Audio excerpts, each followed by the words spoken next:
Kia ora, good morning and welcome to Ryan Bridge Today. It is Friday the 6th of March. Great to have your company this morning. Coming up on the show, the Defence Minister Judith Collins joins us live to talk about our response to the war in Iran, the situation in the Middle East. As we go to air this morning, we understand some wealthy Kiwis who do business in the area are offering support for repatriation flights for New Zealanders. A new poll is expected to show the National Party only a couple of points above the disastrous 2020 blue bloodbath. We'll have the details on that for you from Thomas Coglan at the Herald. And the new F1 season starts in Melbourne this weekend. Kiwi star Liam Lawson speaks to us from Australia, coming to us after 8 o'clock this morning. Also some track changes there, some car changes causing a bit of chaos for a few teams. Also Heather's in with weather. First, Neva. Herald Now News, powered by Newstalk ZB. Feeling unsafe to fly because of the Middle Eastern conflict won't cut it for insurance cover. Most travel insurance policies exclude cover for anything that arises from war directly or indirectly. The Insurance and Financial Services Ombudsman, Karen Stevens, says insurance is only for things that are unexpected or that people don't know about. She says someone cancelling because they don't want to go doesn't qualify because the traveller initiated that process. A cyber safety expert's on board with a social media ban for under 16s, but says there will be challenges. A select committee report endorses the policy after conducting an inquiry, although the Greens and ACT aren't fully in support. It also calls for an online regulator, banning apps that create unconsensual naked images and regulating social media algorithms and ads.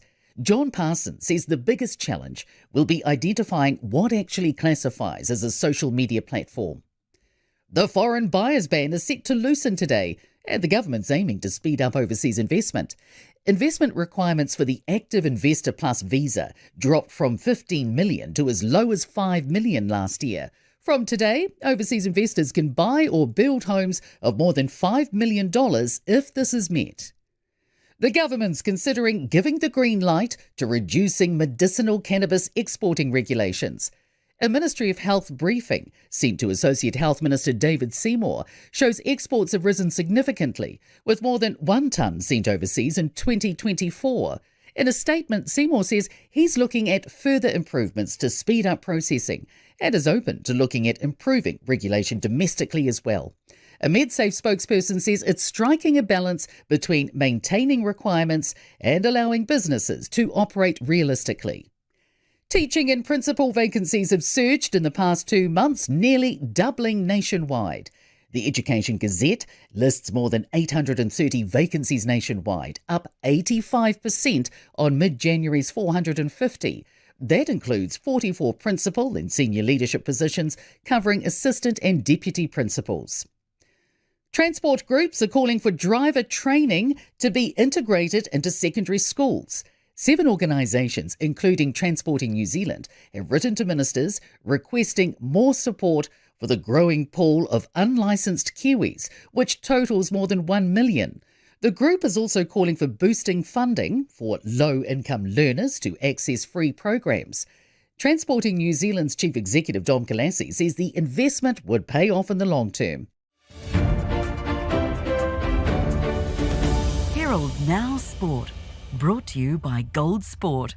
Coach Craig Bellamy's record in the opening NRL League round since taking over the Storm in 2003 is now 23 straight wins after they beat the Eels 52-4.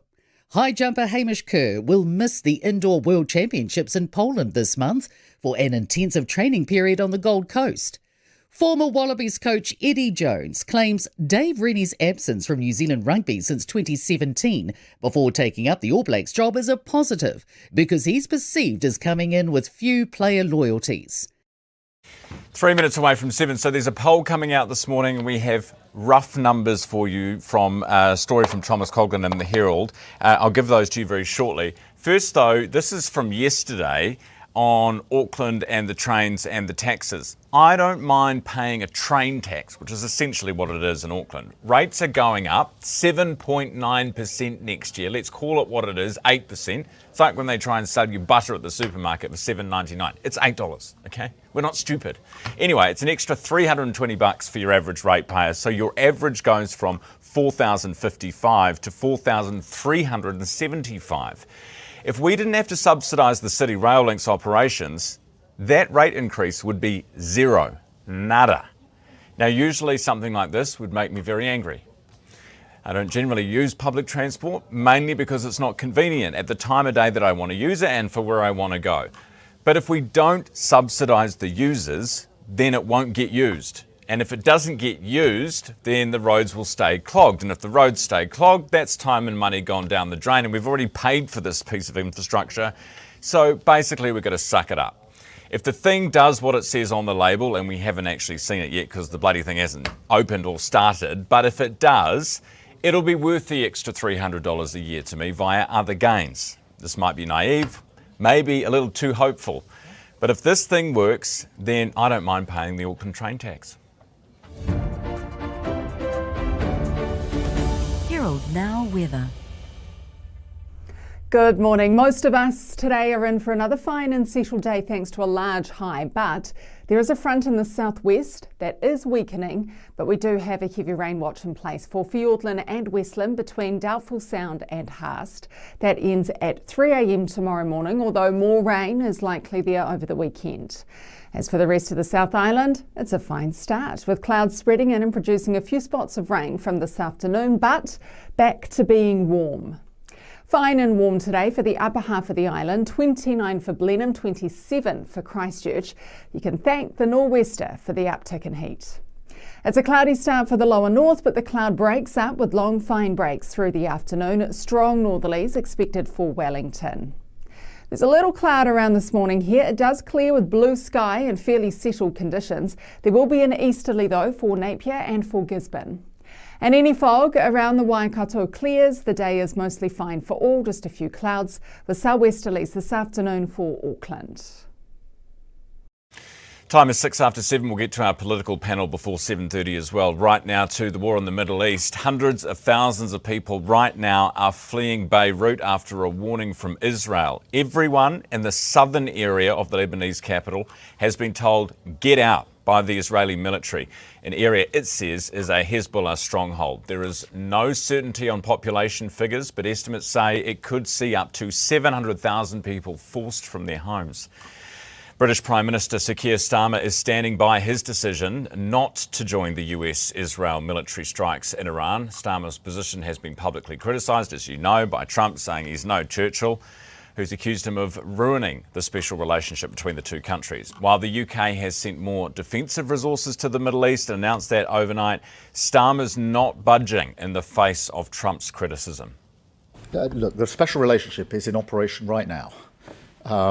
We're working with the Americans in the deployment from our bases. We are working together in the region, the US and the British working together to protect both the US and the British in joint bases where we're jointly located, and we're sharing intelligence on 24/7 basis in the usual way. That is the special relationship. That is a special relationship in operation. The escalation of the war has now seen at least a dozen countries affected by military strikes. As well as Iran and Israel, much of the wider Middle East region has also been hit. This map shows you the scale of it now. Saudi Arabia, Kuwait, the UAE, Iraq, as far north as Turkey, all being targeted. It is spreading, and overnight Azerbaijan was hit and they blamed Iran, Iran blamed Israel, so still some TBC on that situation. Staying with the war for a second, we're standing by to deploy planes to rescue Kiwis stuck in the Middle East. More than 3,000 New Zealanders are officially listed as being in the region. The Defence Minister Judith Collins says it could actually be thousands more than that. The Minister joins us live this morning. Minister, good morning. Good morning, Ryan. Do we know, or if we do manage to get a repatriation flight, and I note the Brits have done one from Oman in the last 24 hours, do we know how many people might use it? Well, We don't actually know quite how many want to get out at this stage and want to use it. And we count, when we say repatriation, we're not bringing people on Hercules planes all the way back to New Zealand, because we can only take just over 80 people on each of those flights. So we need to basically take them to a shorter distance place where they are also safe, and then go back and get more when we can. But we're not going to be sending in our Hercules and our people, more importantly, into areas where they are going to get, there'll be more danger than there would be if they stayed on the ground. Yeah, fair enough. Is there, my understanding is that we've had offers, New Zealand has had offers from well-connected, wealthier Kiwis working in the region, living in the region, who are offering charters and things like that. Is that the case?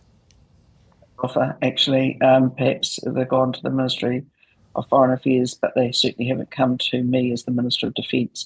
I would say to people that you need to be realistic about this. We have flights, Emirates, for instance, as I know, is getting some flights out.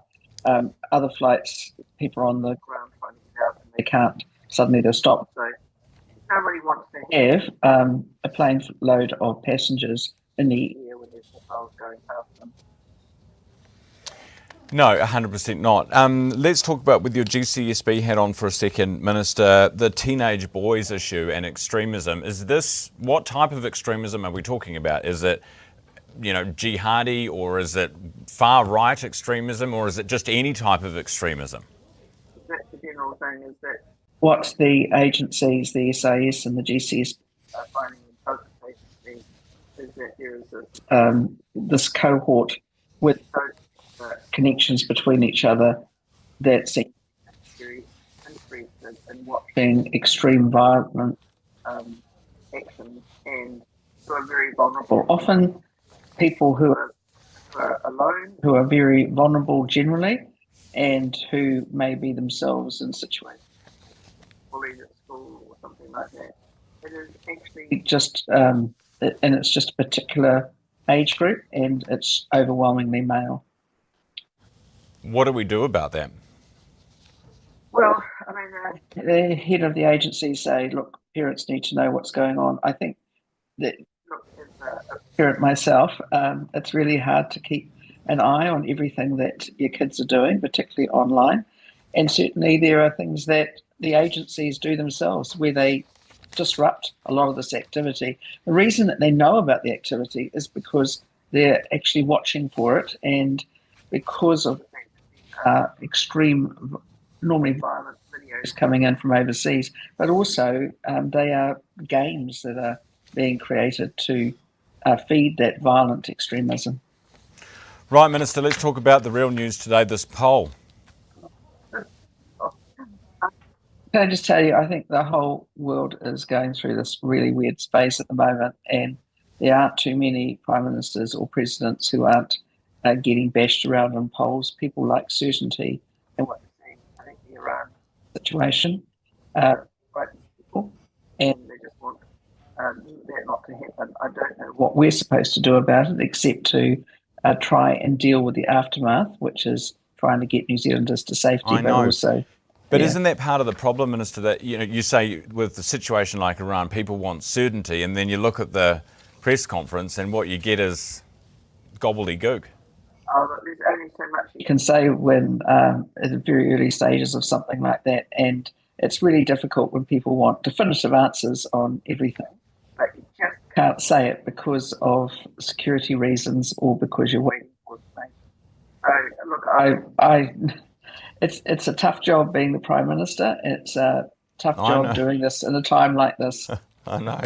The last time, because I remember, I'm thinking back to when, and I spoke lots at that time, when you were in charge back in COVID days, 2020, that election, and to be a couple of points above that level, the blue bloodbath, I think we called it at the time. It's not a great spot for him, is it? Temporary thing. Look, we've still got a long way to go. We can start seeing the economy turn around. Our big worry is really, as a country, is what this war is going to do, obviously, to people who are killed or injured or displaced because of it, but actually because what it does to our economy. So people are worried, and everyone wants an easy answer.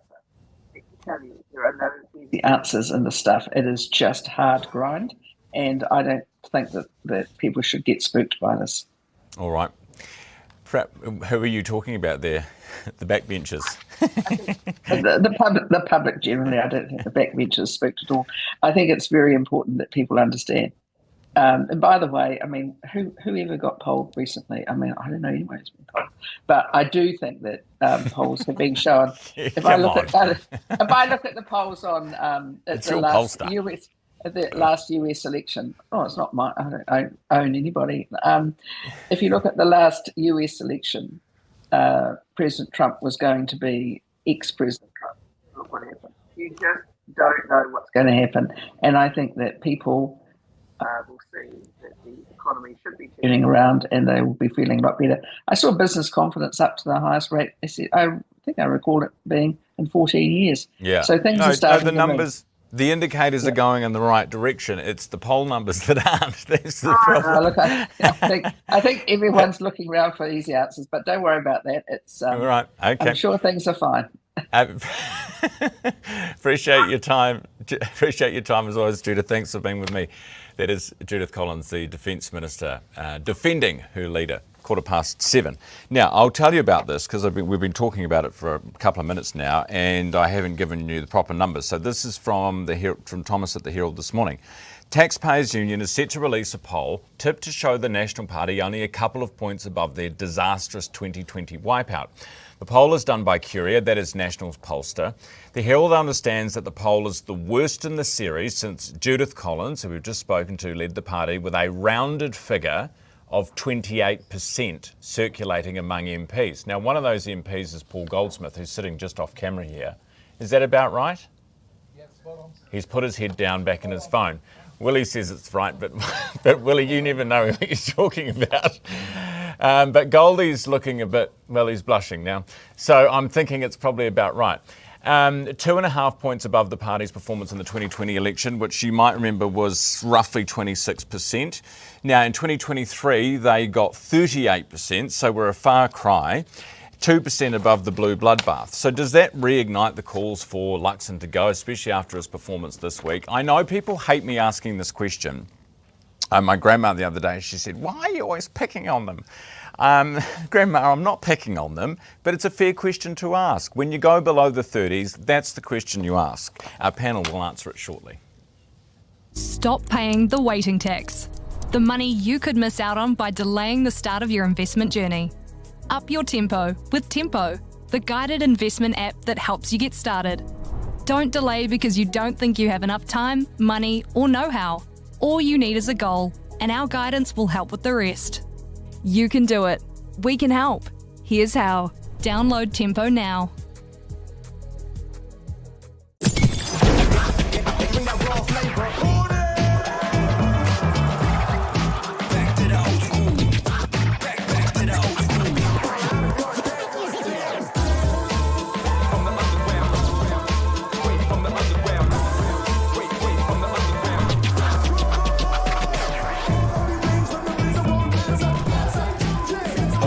Hip-hop and R&B.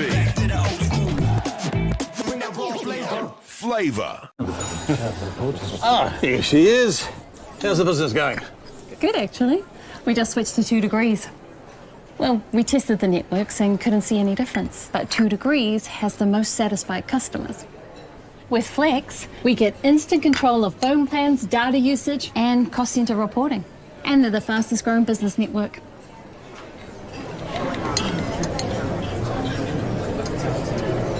Can I have what she's having? Ready?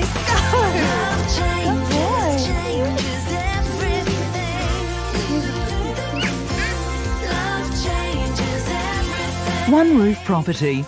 Love where you live. Hey, Dad. What's up? What's up? You know that's from the 90s, right? So's this fuel price. 6 cents off per litre on the Gallop, even on top of discount day. That's what's up. Download the Gallop. What's up?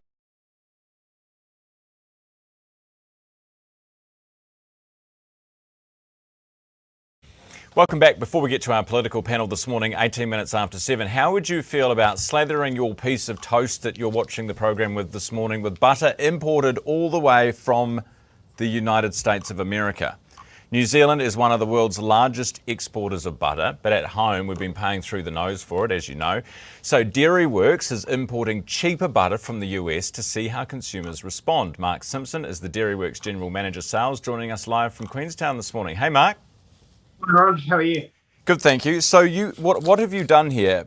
Imported the butter, in bulk, and then wrapped the paper around it, and you're selling it at the supermarket? That's exactly what we've done. There was a window of opportunity to bring in some butter from the US at a cost that brought some choice and hopefully a little bit of value to the New Zealand consumer. We brought it here into New Zealand, wrapped it up, and it is on shelves as of this week. At Pack and Save? At Pack and Save in the North Island, and next week we'll be in Pack and Save in New World in the South Island. How many units have you got?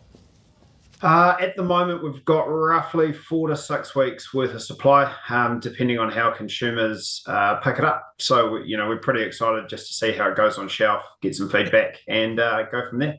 And correct me if I'm wrong, but from what I have seen this morning, your butter is $6.99 for a 500 gram, and Pam's, your sort of cut price, is $7.19. So you are cheaper. Yes. Slightly cheaper than Pam's. That the same everywhere? Yes, it should be. Yeah, you'll see that coming in the South Island as well. You say there was a window of opportunity to get this butter in at this price. What provided the opportunity? Global markets move around a wee bit. The US at the moment is producing a lot of milk, more milk than they can consume themselves, and therefore they're now looking to export a little bit of butter at a cost that came in slightly lower than what we're producing here in New Zealand. What does it taste like? Are you using it? I am using it. I think it tastes absolutely fantastic. Melts very, very well. Goes good on cookies. I've heard from some in your newsroom it's going very well on your hot cross buns from Pack and Save as well. So, yeah, we just encourage consumers to get out and give it a go. This sounds very much like blasphemy, Mark. Sounds like you're a traitor. I think, listen, we are big supporters of New Zealand dairy, but what our role is here as a business is to provide choice, and ultimately that's what we're trying to do, give consumers the opportunity to try something a bit different. Obviously we'll get some feedback and see how we go from there. All right. Well, we will love people's feedback on this one this morning. Mark, appreciate you being on the show. Thank you. Mark Simpson, Dairyworks GM Sales. We would love to hear from you. What would you buy this? Maybe you've already bought it. If it's $6.99, would you buy butter even if it comes from the United States? And what did you think of the taste? Flick me an email, ryan@nzherald.co.nz. That's ryan@nzherald.co.nz.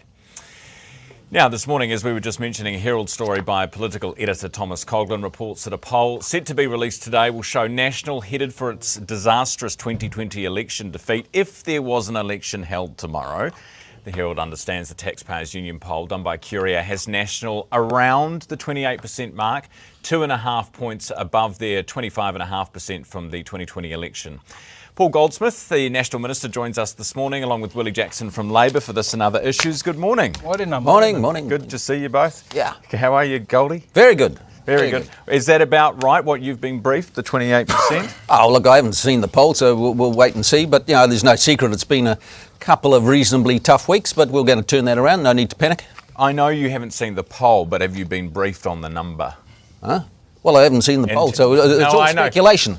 Yeah, but internally, I know you've been briefed. Well, I'm not going to go into our internal stuff. Look, the reality is that we've had 3 years of tough economic times. So people are still grumpy, but you've got to be real about why have we had 3 years of tough economic times. It's because his government overcooked the COVID response, massively overspent, led to inflation, led to higher interest rates, and so that's been a sort of tough period. We've been in government trying to get that sorted out, but we've got no money to spend. No, I agree with you, but the question is whether you guys went too far the other way and turned the tap off too quickly. Well, we had to turn the tap off because it was, we're running massive deficits and we've got real issues. Do you think on 28%, people will be in the caucus will be asking questions about your leader?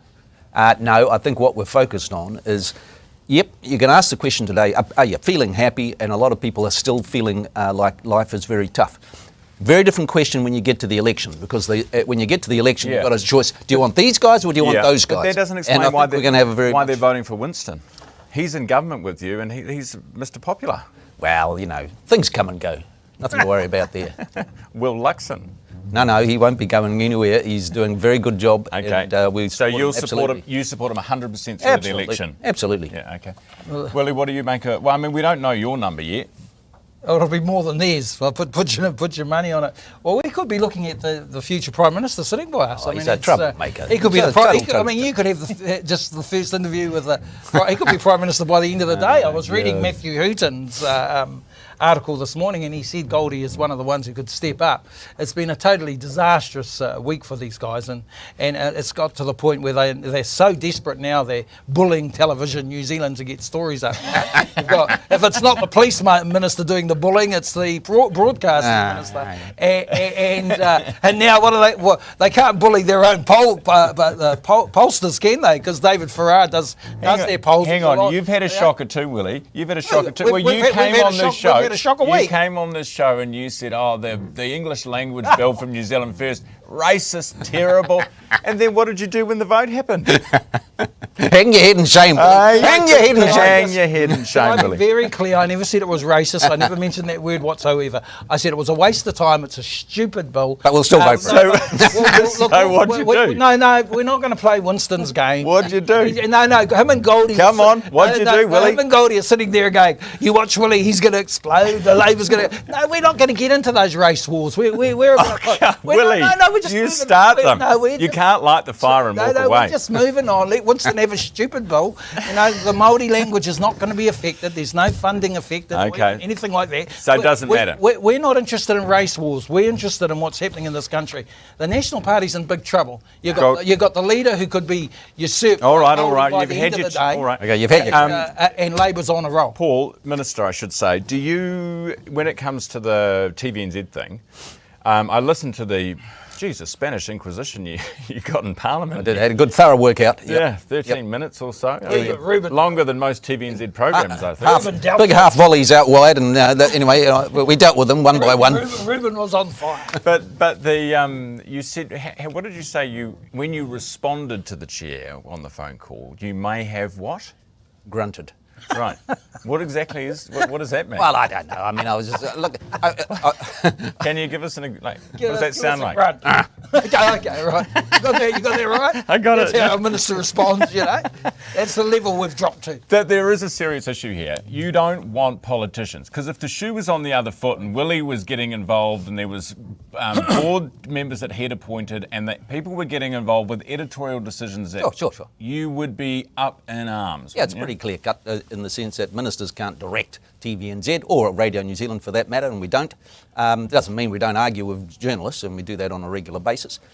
They critique us, we could critique them, that's fine. And so that was that. In terms of the board does have an interest in I'm going to go back to TVNZ, what am I interested in? We want them to be fiscally sustainable. We want them to make a living. We want them to grow their audiences. We want them to deliver good quality local content. But we also want them to improve the overall levels of trust, because that is an issue across the media, across many institutions. There's been a falling off of trust. Doesn't stories like this erode it? Well, in a way? That's why I think the board should be interested in the broader issue, but they certainly don't get involved in individual decisions. Okay. Willie, I mean, you're former broadcasting minister, Willie. Would you have... Oh, never. Look at him. Yeah, the smile. Did you ever... Hang on. Well, let's be clear. Let's be clear, Willie. Did you ever pick up the phone and complain to anyone? No, never once. What, never at TVNZ or RNZ about any of their coverage? I used to always complain to TVNZ and RNZ when I was outside there, out working outside. But as a minister? Absolutely not, because there are some clear lines. Let's go back to what this was all about. This was about their make-believe survey. This make-believe, the survey. The official Ministry of Justice. No. This is a feeling survey. This is about... That's what surveys are. No, this is about feelings. This is not about real facts, Ryan. Hang on. It's people's real opinions. It's actually not opinions. It's about whether you experienced violent crime in the last year. Goldie and them come out and they go, there's 49,000 people who feel better. You know, the reality was that the crime rate was dropping anyway, Ryan. The crime rate was dropping anyway. So is it dropping or is it not dropping? No, it was dropping anyway. So it is dropping. Before the National Party policies it wasn't. I'm confused. And then, you've always been confused, you know, but the national policies, National Party comes in and they inherit this drop in crime rate. Then they put out all these nonsensical lines. I do need to respond to this. Yes, please do, Paul. Minister. But can I finish? No. But we know that if you said something truthful, I might let you finish. Drug rates are going through the roof. Gang numbers are going through the roof. Then what happens? Mark Mitchell starts bullying TVNZ, and then Goldie follows it up with his grunts. Can I just yes, you can, very quickly, because then we need to move on to something else. We've got a big survey. The survey asks people whether they have experienced violent crime in the last year. So it's not feelings, it's whether they've experienced violent crime in the last year. It was going up massively in the last year or two of Labor's government. And we've turned it around. There's 49,000 fewer New Zealanders who have experienced violent crime. It is. What he's saying is true. It's great progress. What he's saying is true. It's a feeling. But do you know what? When it comes to crime, one thing I've learned over the years, you can both strap yourselves in for a lesson here. It is about feelings. Yeah. It is. But how do you feel? Do you feel safe when you walk down the street or whatever? And people will either say yes or they will say no. And I think, on balance, more people would say yes now than they would have 2 years ago. Yeah, that's right. But that was post-COVID. Remember? No. Post-COVID crime. Well, all around the world. Well, you shouldn't have locked us down then, Willie. No, that was all around the world. You shouldn't have locked us. Can I have you concentrating on me for like 10 seconds? No, because we've got butter that we need to get on. We're going to get another bad performance. So we're doing the blind taste with the butter this morning for our politicians. Okay. All right. Oh, I get it too. So hang on. So shouldn't we have two? So we've got masks here for you. So put your mask on now. Put your mask on now. And we're gonna put. Do we have two plates? Yeah. Okay. We've got 2 plates. So masks on. Yep. Right. And we're gonna get you in a second. Hang on. I'm gonna switch them around a little bit so you don't know what's going on. Yeah. So in a second we'll get you to taste both. Yeah. And you can tell me which one you think is the American butter and which one you think is the Kiwi butter. Kiwi butter, right. All right. Oh, Goldie's into it. Yeah, off you go.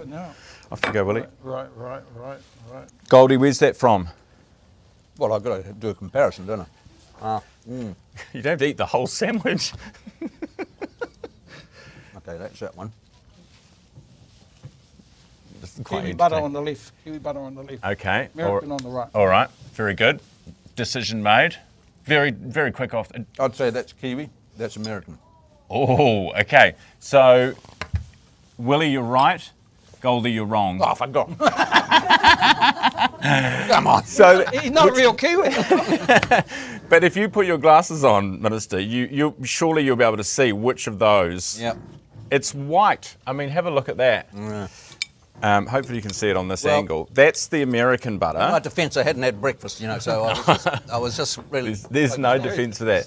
That's the American stuff, and look at the difference. I mean, he's got to pick his game up. We're looking at the future Prime Minister here. He could be Prime Minister by the end of the day. But in terms of the taste, did it taste better? Oh... Or you didn't really notice, didn't really care? I think, we've got real quality here. We've got real quality butter in New Zealand, so I thought it was slightly ahead. That's a correct answer. Got anything to say? Paul, you're bullying TVNZ? You're now just having breakfast. Thanks, guys. Good. We finished, are we? Yeah, we're done. Okay. You're done. You can go. Okay. Well, he's having a feed up there. It really is. Wait, which one are you finishing? The Kiwi. Oh, thank God. Right, Paul Goldsmith from National and Willie Jackson from Labor. We'll get to Neva.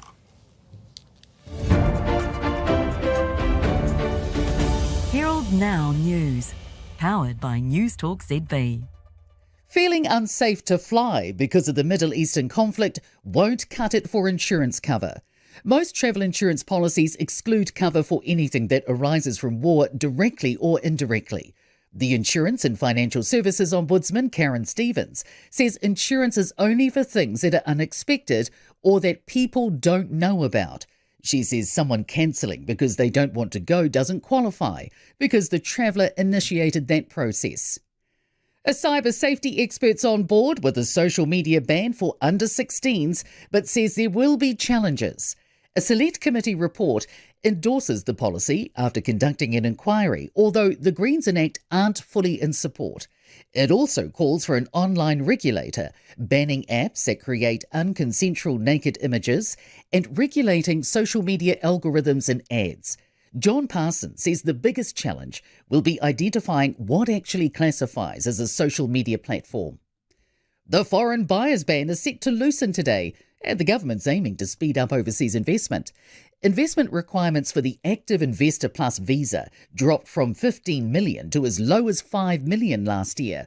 From today, overseas investors can buy or build homes of more than $5 million if this is met. The government's considering giving the green light to reducing medicinal cannabis exporting regulations.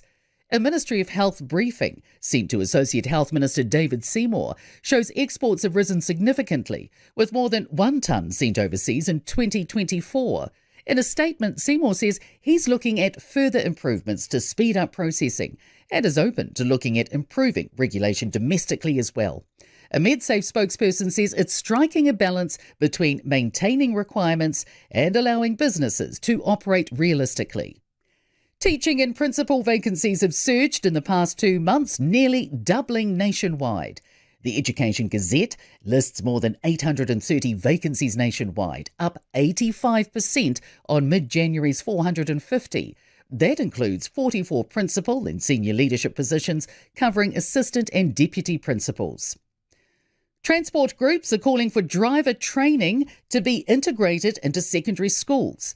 7 organisations, including Transporting New Zealand, have written to ministers requesting more support for the growing pool of unlicensed Kiwis, which totals more than 1 million. The group is also calling for boosting funding for low-income learners to access free programs. Transporting New Zealand's Chief Executive Dom Kalassi says the investment would pay off in the long term. Herald Now Sport. Brought to you by Gold Sport. Coach Craig Bellamy's record in the opening NRL League round since taking over the Storm in 2003 is now 23 straight wins after they beat the Eels 52-4. High jumper Hamish Kerr will miss the Indoor World Championships in Poland this month for an intensive training period on the Gold Coast. Former Wallabies coach Eddie Jones claims Dave Rennie's absence from New Zealand rugby since 2017 before taking up the All Blacks job is a positive because he's perceived as coming in with few player loyalties. Herald Now Weather. Good morning. Most of us today are in for another fine and settled day thanks to a large high, but there is a front in the southwest that is weakening, but we do have a heavy rain watch in place for Fiordland and Westland between Doubtful Sound and Haast. That ends at 3 a.m. tomorrow morning, although more rain is likely there over the weekend. As for the rest of the South Island, it's a fine start, with clouds spreading in and producing a few spots of rain from this afternoon, but back to being warm. Fine and warm today for the upper half of the island, 29 for Blenheim, 27 for Christchurch. You can thank the nor'wester for the uptick in heat. It's a cloudy start for the lower north, but the cloud breaks up with long fine breaks through the afternoon. Strong northerlies expected for Wellington. There's a little cloud around this morning here. It does clear with blue sky and fairly settled conditions. There will be an easterly though for Napier and for Gisborne. And any fog around the Waikato clears. The day is mostly fine for all, just a few clouds with southwesterlies this afternoon for Auckland. Time is 23 minutes away from 8 and it is time to talk business thanks to our partners Forsyth Bar. Staying with the impact of the Middle East on business, jet fuel prices are near a 4-year high as some flights resume across the region today. Garth Bray, host of Herald Now Business with us. Garth, good morning. Good morning. So we know that flights have been grounded. Well, some have been taking off. There's been sort of limited takeoffs from some airports. What's happening with jet fuel?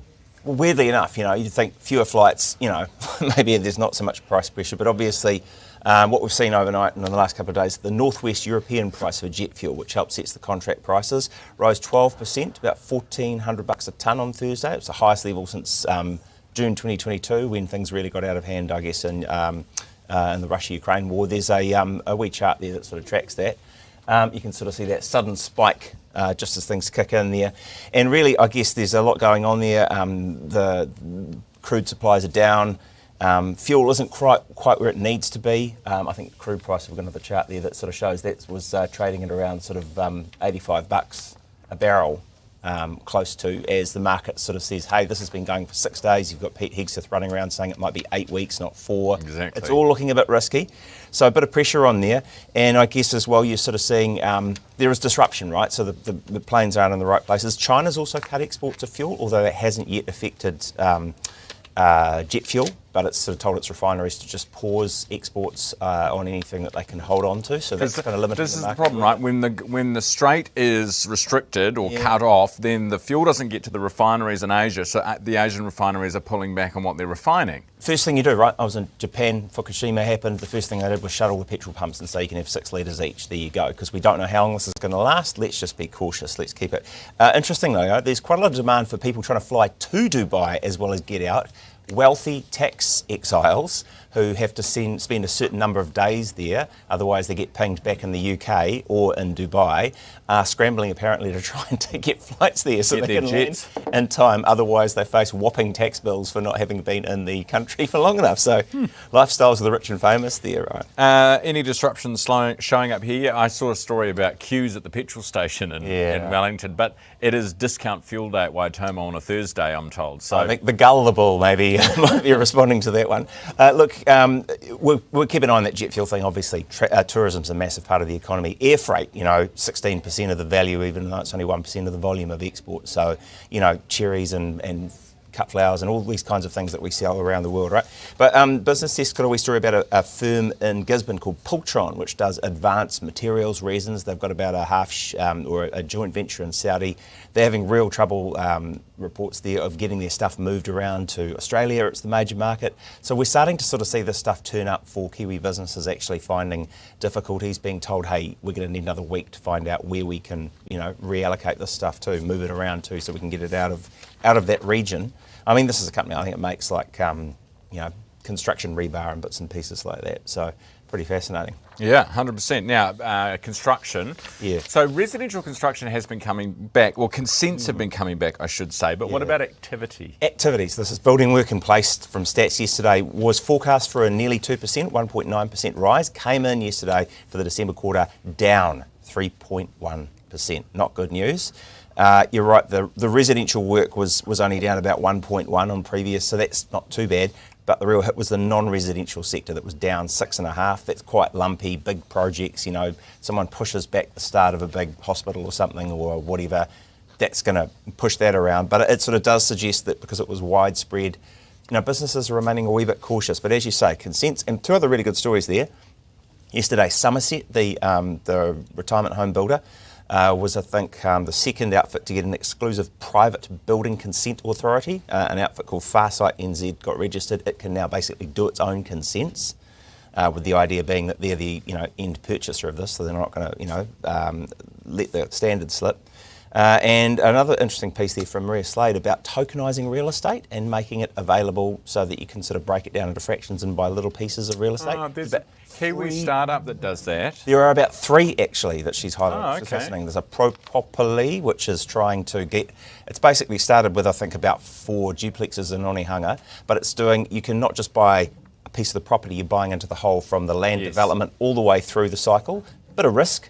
But the idea that you're offsetting that risk with just a tiny democratising development, Garth. Yeah, exactly. The other one is an outfit called Title Base, and they're trying to actually sell the title itself rather than just a company that owns a share of whatever's going on. So really getting into the nitty-gritty of it.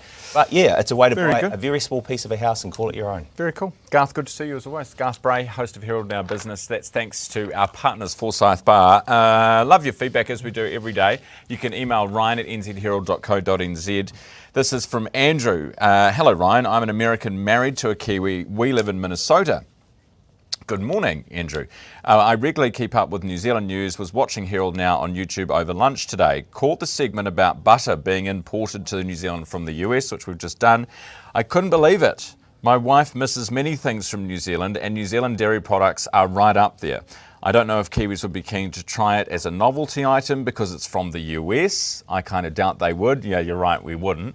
And the butter in New Zealand is heaps better. What's next? Importing lamb from overseas? Lol. Good point, Andrew. Problem is that it's so darn expensive that people are using margarine, which is like, I mean, you might as well be putting, I don't know, you know, shite on your toast, you know, when you're using margarine. No one likes it, do they? So yeah, actually, if we still got here it is. Look at the colour of it. It's as white as the paper. Grain-fed. Grain-fed. Just smells. No thanks, Andrew, but thanks for your email. Take a quick break, back soon.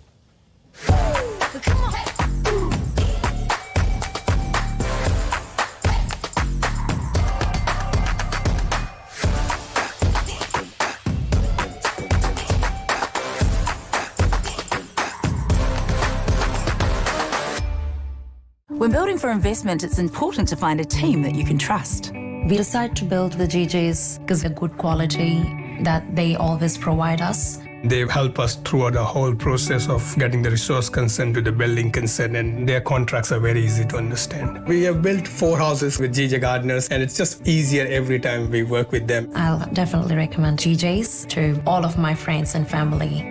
If you're thinking of building, choose the builder you'll want to build with time and time again. Luke Combs, Morgan Wallen, Kaylee Bell, Jelly Roll, Megan Moroney, Chris Stapleton. All the country stars have come to play on the all-new iHeart Country NZ. Your new home for country is iHeart Country NZ. For 150 years, public trust has helped generations of New Zealanders with their wills. Make yours today and ensure the things that matter go to the people that matter. Know more of the story with Herald Premium, giving you full access to in-depth news, opinion and analysis, with more world news, business insights, and investigative reports from our world-class team of journalists. Plus subscriber-only functionality to comment on stories, access newspaper e-editions, gift articles, and enjoy crosswords and puzzles. Subscribe now to Herald Premium.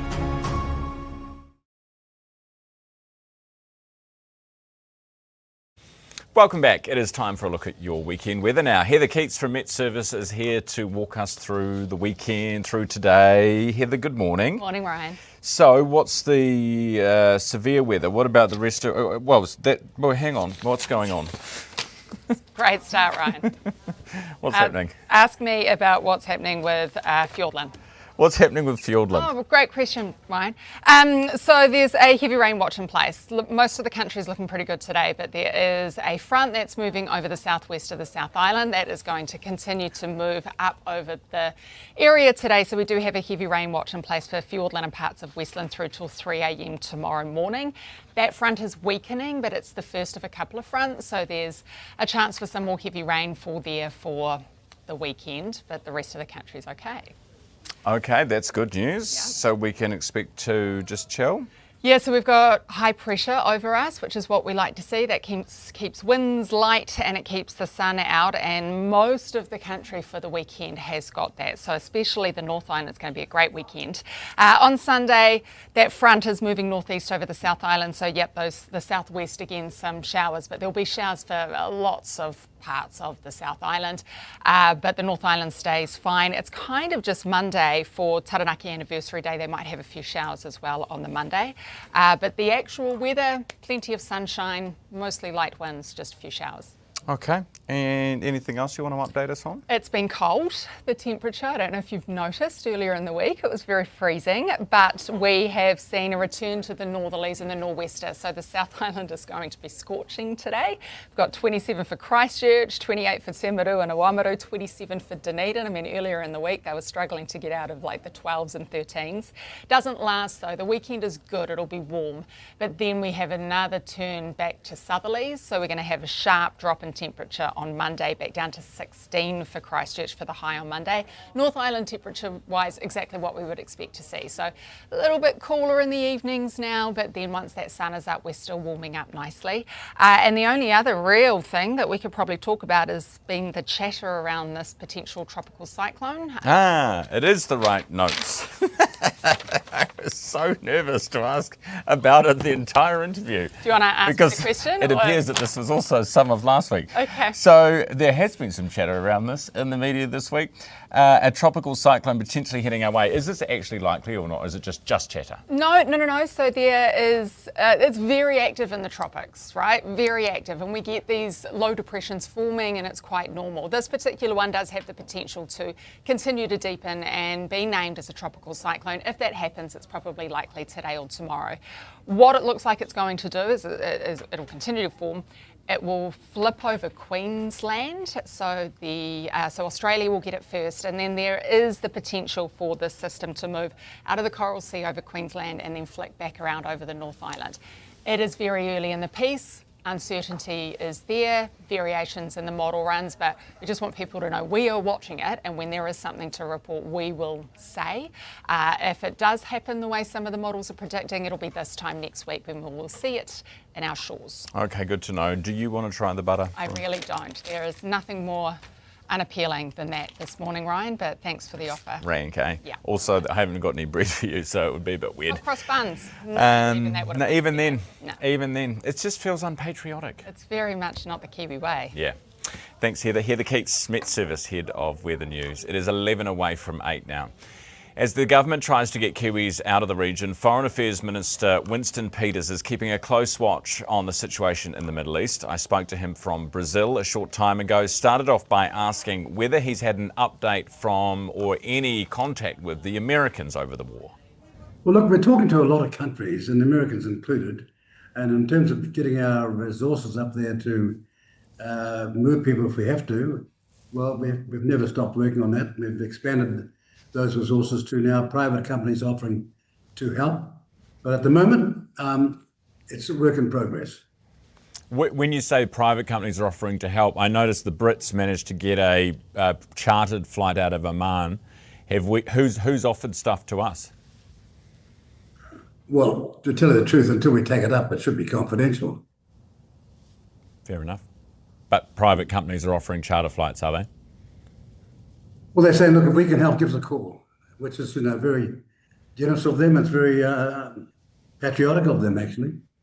These are New Zealand interests. They've got private interests there. Oh, New Zealanders with private planes or that are offering to charter? Yes. Will we take them up on those offers, do you think? Well, it's so complex. The difficult thing is, you see, 2 planes came out of the Emirates the other day with 16 New Zealanders on them, but that's just the Emirates. It's us getting people to safe places where they can leave. And so it's complex, and whilst we can answer a number of questions, how we'll do it, what, where and when is too early to say. Have we had any correspondence with the Iranian embassy in New Zealand or the Iranian ambassador? Not from the... If a complaint from them is correspondence, the answer is yes. A complaint? What was the complaint? Well, it was made public some time ago. Yeah, but I mean, since all this has kicked off, are we talking to them at all? The answer is Foreign Affairs will be talking to anyone and everyone. It's the reason why we keep embassies open. We don't shut them down like so many people demand we do, because we think that talk and jaw is better than war. So what are we talking about? What are you telling them? Well, again, Foreign Affairs is hearing them out, probably presenting our side, stating our concerns, but it's an ongoing dialogue. Do you think there's a feeling, I think, out there in the international community that people are getting a bit sick of Trump and what he's doing and how many countries he's going into and the wars that he's starting? How do you feel about it? Well, I would feel much better if we didn't frame it that way. What I'm trying to say to you is at the moment, we've had, in terms of Iran, 47 years in recent decades, seriously protracted terrorist attacks all around the world, around the Middle East, in the Straits of Hormuz again, with all sorts of proxies, causing enormous violence and tragedy and loss of life.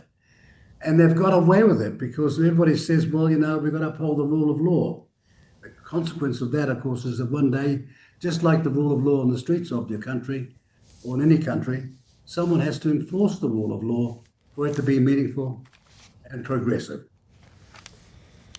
Minister, does the world need, how do we get to an end result here or to some kind of conclusion with the war in the Middle East? Well, things are happening very fast now. Often when you try to talk about that, you're trying to explain something in the middle of conflict, which is about peace, and the peace hasn't broken out yet. But anything we can do to bring about a peace or a concluding dialogue where the war is over, we should seek to do, but we should not seek to do it at any price, because the consequences of what we're seeing now as a result of condemnation and allowing a country like Iran to get away with it for so long, and so many countries, including many of their neighbours in the Middle East, are just sick and tired of it. Minister, I'm loath to do this because I don't like to ask you questions I haven't told you about that are, topics that I might cover. But I've been handed this story from Thomas Coughlin in the Herald this morning. Taxpayers Union is set to release a poll that's tipped to show the National Party only a couple of points above their disastrous 2020 wipeout. That was the COVID election. The poll done by Curia also does internal polls for the National Party, as you know. Herald understands that the poll is the worst in the series since Judith Collins led the National Party, with a rounded figure of 28% circulating among MPs. Do you have any comment to make about the popularity or otherwise of your coalition partner? Well, first of all, I'm taking loath to raise this with you with a grain of salt, because you do it every time I'm having these interviews. Let's progress on from there. It's not good, is it? Really, you can't say anything else. And it's not, of course, the end of everything, but those of us who are not in the National Party on this matter or on the outside, it's not good, no. Does it change any of your thinking or your equations? No. I'll tell you why, because we're on a mission to ensure that the election we won in 2023 is not a one-election wonder. This country was being saved from being a Myanmar or a Venezuela in 2023, and that mission is still required in 2026. Make no bones about that. Nothing about those numbers or the direction of travel for Christopher Luxon as Prime Minister, none of that gives you pause for concern? You would happily work with him as Prime Minister again?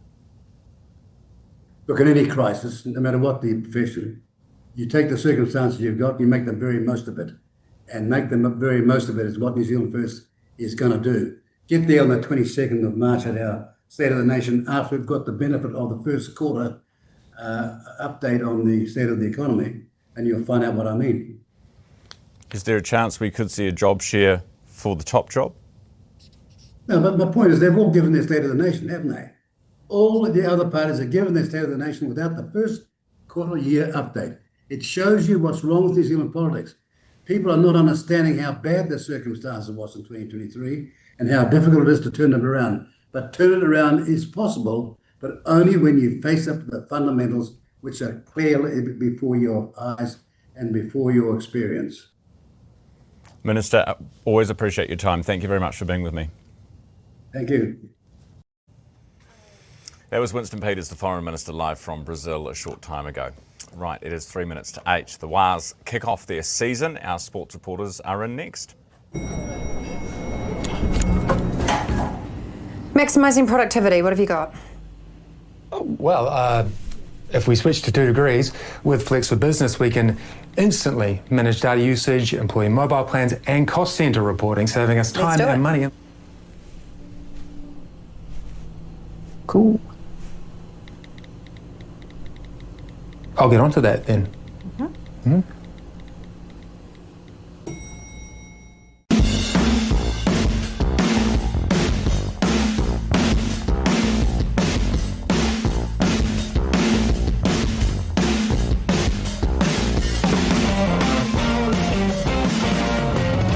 We done few subdivision with GJ Gardner, and from the resource consent to the building consent, getting the council permits and stuff. Always GJ Gardners are ahead and helping us out through the whole process, and it was so easy working with GJ.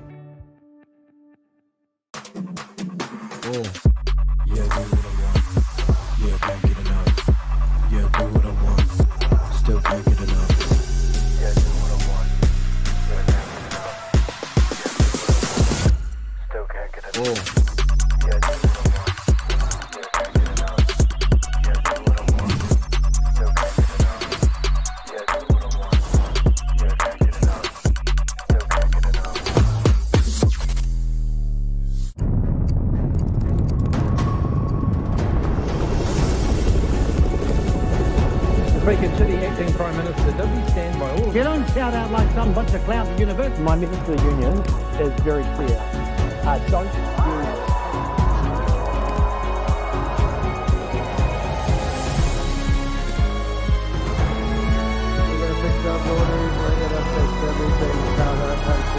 The New Zealand Herald, news worth knowing. Welcome back. The Warriors kick off their NRL season tonight up against the Roosters at home here in Auckland. So will this be the season? New Zealand Herald sports reporters Chris Reeve and Nathan Lim are with us at the desk. Good morning. G'day. Let's skip that for a second and go to F1. We'll park. Let's just hold that in suspense. Yeah. So the regulation changes I find fascinating about this, Chris, over in Melbourne. And everyone's got new cars, and like no one knows if they're going to even drive, how many laps they can do. It's chaos. Yep. It's going to be a strange event this weekend. New battery regulations this year, so it's more a hybrid model where the battery kind of takes a little bit more, I guess, importance this year. They're still trying to figure out how to manage it. They have an overtake button this year, so how they go about using that, how I guess they manage recharging the battery as well. There's a lot to kind of work out, and they've had a few practice sessions leading into this event, but this is going to be sort of the week where you really start to see which teams have kind of got their head around it and which teams still have a lot to work on. And I feel like we could see some very, very interesting results. Battery issues, and then you've got vibration issues. Yeah. I saw Aston Martin say that they're going to do 25 of the 58 laps. Very limited laps for them, if you believe what they're saying. So that's not a great way to start the year. No. NRL. So we had last night, we had the Storm demolishing the Eels, 52-4. Nice jersey, right? Early in the season. We'll come back. But then tonight it's the Warriors and the Roosters. Yeah. So at Mount Smart tonight, the Warriors historically have struggled in the opening games of the NRL season. So if they were to go down tonight, it wouldn't be the end of the world. It's a long season. However, it's at home and it's kind of a... You're building the case here. I was going to say when they go down tonight. Let's give them a chance. They're up against the Roosters. It will be a tough game. It will definitely be a tough game. The Roosters have acquired the services of Daly Cherry Evans, a veteran halfback from the Manly Sea Eagles from last year. So it'll be interesting to see how he goes in a Roosters jumper for the first time. But I think for the Warriors, it'll just be about establishing their game plan and trying to do the basics really well. Okay. And we will win, we won't win. Doesn't matter if we don't win. That's what you've said. No, because there's still the whole rest of the season. Reading between the lines. I've tipped the Roosters. All right, okay. Roosters are very, very good. To the cricket, fantastic for result over this week, and we have the final Monday, 2:30 a.m. our time. So what's going to happen, Nathan? Everyone in the world outside of India is going to be cheering for us as the underdogs. And you know what? I think New Zealanders can be quietly confident because of the form that we're taking in. I mean, the way that Finn Allen blasted that 100 the other night was superb, and his combination with Tim Seifert is going to be formidable. Having said that, India have so much power, and if you look at the game that happened this morning against England, both teams scored just about 250, so they've got a lot of power in that batting lineup, so it's going to be a high-scoring game in Ahmedabad. It would just be interesting to see, I guess, what kind of conditions the pitch throws up. Chris? Yeah, I mean, not much to add. I think the Kiwi bowlers are going to have to be spot on. Outside of India's loss to South Africa, which they scored like 111, they haven't scored less than 160, and they've only scored that few once. So bowlers are going to have to be on, and it does come down to, I guess, the opening batsman like Finn Allen put up a 33 ball 100 the other night. The Indian opener, Sanju Samson, has been player of the match in their last two. He's scored 80 and 97, I think. So, yeah, those are kind of the key factors. Some good individual performances in order to I think so. And just compete. a good, solid performance all round from the bowlers. They're going to have to be spot on from first over to last over. All right, very good. So what will you be watching most closely? You, the Warriors. Mm-hmm. Chris? Probably the F1 for me. I'm very curious to see how these batteries go. To be honest, I'm with you this weekend. Yeah. I think F1 will be the most... Sorry, I love a little bit of carnage here and there. Same, Yeah. and there's so much unknown. Yeah, exactly. Yeah, they've made it exciting. Right, good to see you both this morning. Thanks so much for being with me. That is our Herald sports reporters for our Herald Sport Wrap for the morning, Nathan Lim and Chris Reeve. It's 3 after 8.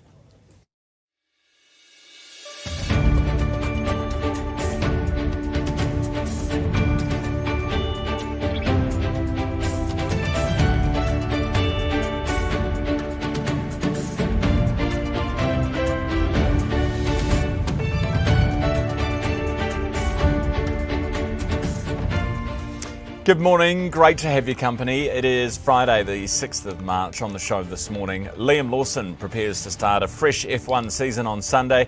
He talks to us about his hopes and the new piece of tech he thinks a lot of drivers will get wrong this year. And a report into TVNZ's news operations will remain secret, but why? Herald Editor-in-Chief Shane Curry with the latest from his Media Insider column. And as well as the F1, there's a whopper of a weekend in sport. We take a look at the single ticket, which can get you access to multiple events for a cheaper price. This is in Auckland over the weekend. First, Neva. Herald Now News, powered by Newstalk ZB. Feeling unsafe to fly because of the Middle Eastern conflict won't cut it for insurance cover. Most travel insurance policies exclude cover for anything that arises from war directly or indirectly. The Insurance and Financial Services Ombudsman, Karen Stevens, says insurance is only for things that are unexpected or that people don't know about. She says someone cancelling because they don't want to go doesn't qualify because the traveller initiated that process. A cyber safety expert's on board with a social media ban for under 16s, but says there will be challenges. A select committee report endorses the policy after conducting an inquiry, although the Greens and Act aren't fully in support. It also calls for an online regulator, banning apps that create unconsensual naked images and regulating social media algorithms and ads. John Parsons says the biggest challenge will be identifying what actually classifies as a social media platform. The foreign buyers ban is set to loosen today, and the government's aiming to speed up overseas investment. Investment requirements for the Active Investor Plus visa dropped from 15 million to as low as 5 million last year. From today, overseas investors can buy or build homes of more than $5 million if this is met. The government's considering giving the green light to reducing medicinal cannabis exporting regulations. A Ministry of Health briefing sent to Associate Health Minister David Seymour shows exports have risen significantly, with more than 1 tonne sent overseas in 2024. In a statement, Seymour says he's looking at further improvements to speed up processing and is open to looking at improving regulation domestically as well. A MedSafe spokesperson says it's striking a balance between maintaining requirements and allowing businesses to operate realistically. Teaching and principal vacancies have surged in the past 2 months, nearly doubling nationwide. The Education Gazette lists more than 830 vacancies nationwide, up 85% on mid-January's 450. That includes 44 principal and senior leadership positions, covering assistant and deputy principals. Transport groups are calling for driver training to be integrated into secondary schools. 7 organisations, including Transporting New Zealand, have written to ministers requesting more support for the growing pool of unlicensed Kiwis, which totals more than 1 million. The group is also calling for boosting funding for low-income learners to access free programs. Transporting New Zealand's Chief Executive Dom Kalassi says the investment would pay off in the long term. Herald Now Sport, brought to you by Gold Sport. Coach Craig Bellamy's record in the opening NRL League round since taking over the Storm in 2003 is now 23 straight wins after they beat the Eels 52-4. High jumper Hamish Kerr will miss the Indoor World Championships in Poland this month for an intensive training period on the Gold Coast. Former Wallabies coach Eddie Jones claims Dave Rennie's absence from New Zealand rugby since 2017 before taking up the All Blacks job is a positive because he's perceived as coming in with few player loyalties. Herald Now weather.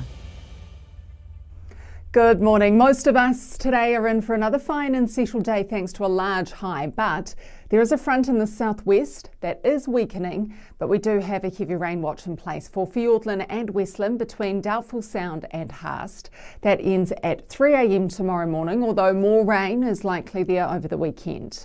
As for the rest of the South Island, it's a fine start, with clouds spreading in and producing a few spots of rain from this afternoon, but back to being warm.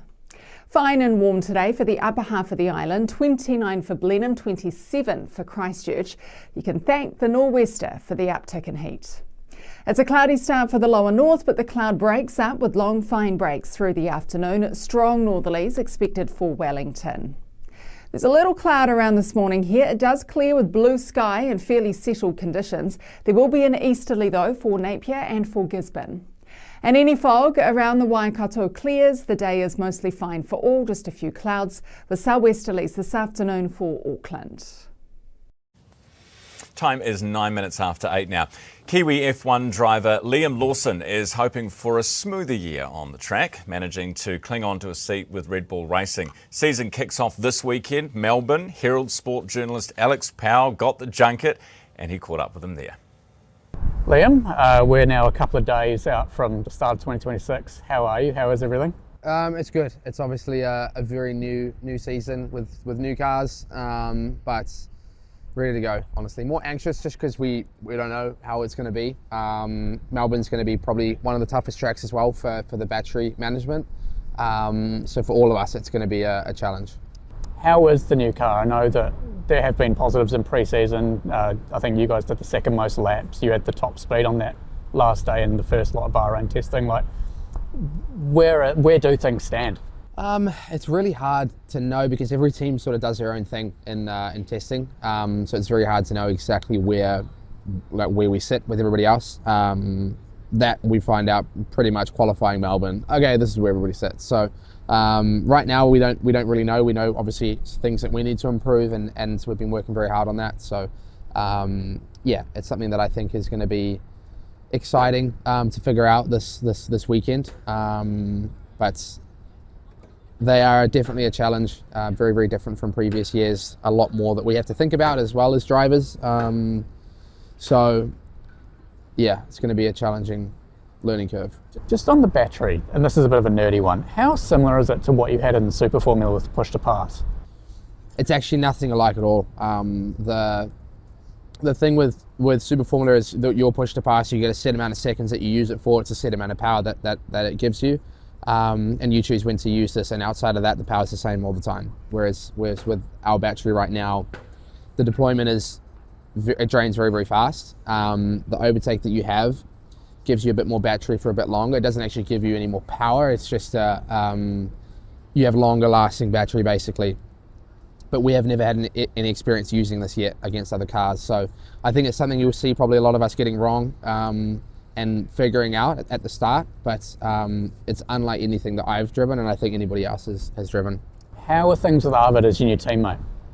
Good so far. He's obviously a rookie going into this year, but I think anybody that comes into F1 at the moment is going to be very fast anyway. So it's a good opportunity for us to try and develop these cars as much as we can. I think that relies or falls on us a lot more with new cars because we're figuring it out together. So it's a good opportunity for us. Do you feel extra responsibility now as the senior driver and the team leader? Honestly, not really. Not like responsibility. I think for sure there's maybe a little bit of an expectation to, just with the experience of last year, to maybe know how things work a little bit more. But at the same time, I'm just as obviously green with these cars and will be trying to figure them out as much as I can. You've just mentioned last year. I know that there were some lows, but there were also, I'd say, more highs. What do you take from last year into 2026? Can you look back at results and say, this is what I take from it, or is it just so different that it doesn't count? I think for sure, I mean, you learn a lot in Formula One anyway, and there's obviously the car's one thing, but there's a lot about other stuff that come with being in the sport that I'll take and learn from last year. Obviously a lot happened, a lot of stuff outside the car as well that's that I will obviously take into this year, and outside of the driving parts, I think it's been a very important year, one that for me getting through it into this year, I feel a lot more prepared. Just lastly, if we're stood here 12 months from now, what would a successful 2026 look like for you on the track and off the track as well?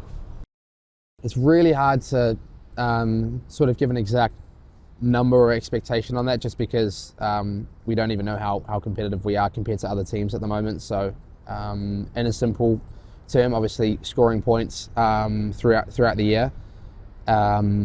Overachieving is what I'm trying to obviously do. Every time I get in the car, I do the best job I can. So for me, if I can be here in 12 months' time and reflect and go, that was a great year of for me as a driver, then regardless of what the result looks like, that'll be success.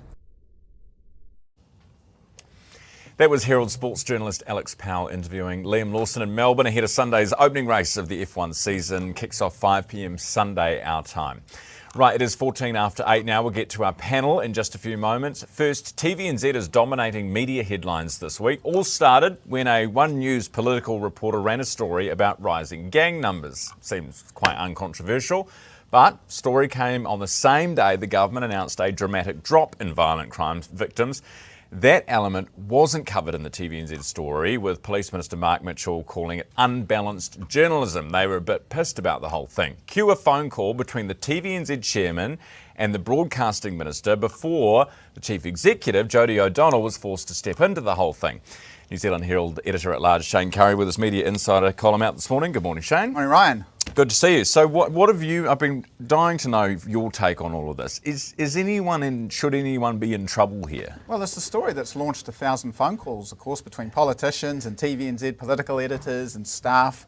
And as you just mentioned, the board chair as well, talking to the broadcasting minister, or trying to talk to the broadcasting minister about it, which is a big no-no when you think about the TVNZ Act and the politicians having to be at arm's length from any editorial influence. They can complain, of course, about stories to the newsroom, and I think in this case, the actual story that Benedict Collins produced on Thursday night last week, there was actually nothing wrong with the story. It was balanced, it was accurate, but it failed to cover a press conference that day, pretty significant press conference, I must say, around the drop in number of crime victims over the last 12 months or so. And that's what really irked the government. So, of course, that sparked these widespread phone calls, and to the point that in the media column this morning, I've spoken to the Chief Executive, Jodie O'Donnell, who has revealed that she stepped in on Monday because she is actually the Editor-in-Chief as well as the Chief Executive. And she said as Editor-in-Chief, she has the right from time to time to ask the newsroom leaders to review how they covered a story or a topic. And she did that in this case. She said the newsroom leaders were already doing that. And of course, by Wednesday evening, we had a follow-up story from the TVNZ Political Gallery in which they did indeed cover the government crime statistics, which was, 6 days after the original announcement. So it's been a kind of a long-winded, drawn-out thing, but I think it does come back to the importance, I guess, of the role that TVNZ plays and the scrutiny it's under, especially in an election year. I think we're going to see a lot more of these politicians sort of ramping it up, appearing on their social media platforms like Mark Mitchell did.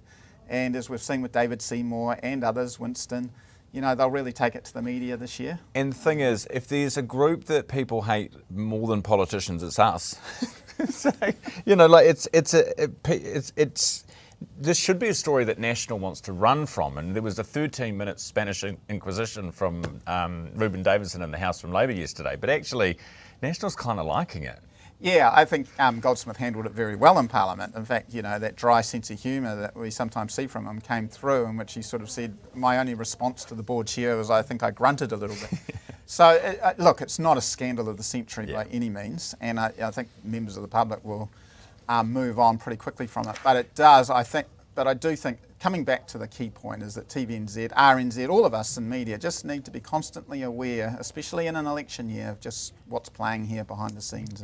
And on this front, the bias report that I know you've been trying to get your hands on, have you? TVNZ has last year had an independent review of its news operation. I've managed to complain to the Ombudsman and get a little bit more information about that report from TVNZ, but they're refusing to release the full report on the grounds of commercial sensitivity, and they think that other media companies such as NZME or Stuff will use that report to, I guess, improve their own operations. So it's an interesting position to take. And the other, I think probably more substantial reason that they've failed to provide it or release it publicly is privacy grounds. So obviously the report seems to have gone in to pinpoint specific individuals and their performance across that week. So I get that, and I understand why the report hasn't been released on those grounds, but you know, TVNZ could always redact names and remove identifying details so that you know, at least the general themes come through, even if we don't know the names of people. Now, staying with TV, well, we've got the results today, and you've been chatting half an hour, and you've been chatting to Jodie as well about their pay TV. Yeah, that's right. They've got next month they launch a massive part of their new strategic direction, and that is the ability to introduce subscription television. That will come into TVNZ Plus from April. And the very first big event where we'll be able to pay for an event is the Football World Cup in June.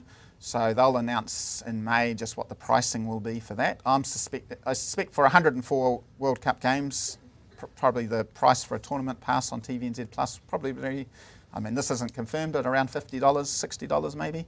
TVNZ will actually have a lot of free-to-air games, about 20 odd games, including all the All Whites games. So they're balancing it with all that advertising revenue that they're hoping to get with the subscription revenues. But it does open up that new stream of revenue, I guess, and competing much more strongly with Sky Television. Yeah, very interesting. All right, we'll leave it there, I think. Shane, thank you very much for coming in this morning. That's right. Shane, he was going to talk about books, but then he was going to tell me that apparently people want me to write a book. They do. So I didn't want to. Have been very clear that so I didn't.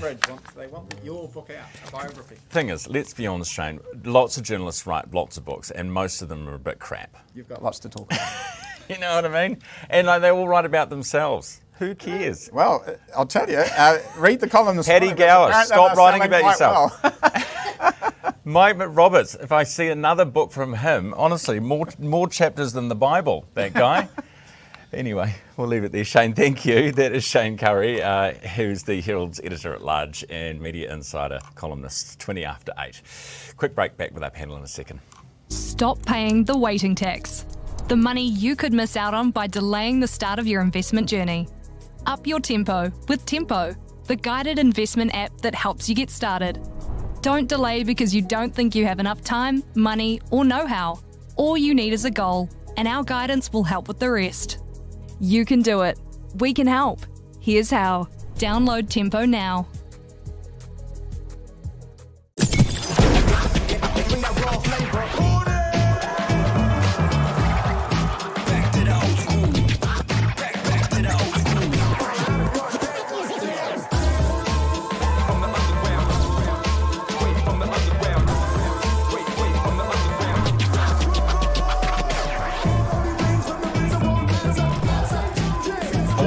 Hip-hop and R&B. Flavor. Ah, here she is. How's the business going? Good, actually. We just switched to 2 Degrees. Well, we tested the networks and couldn't see any difference. But 2 Degrees has the most satisfied customers. With Flex, we get instant control of phone plans, data usage, and cost center reporting. And they're the fastest growing business network.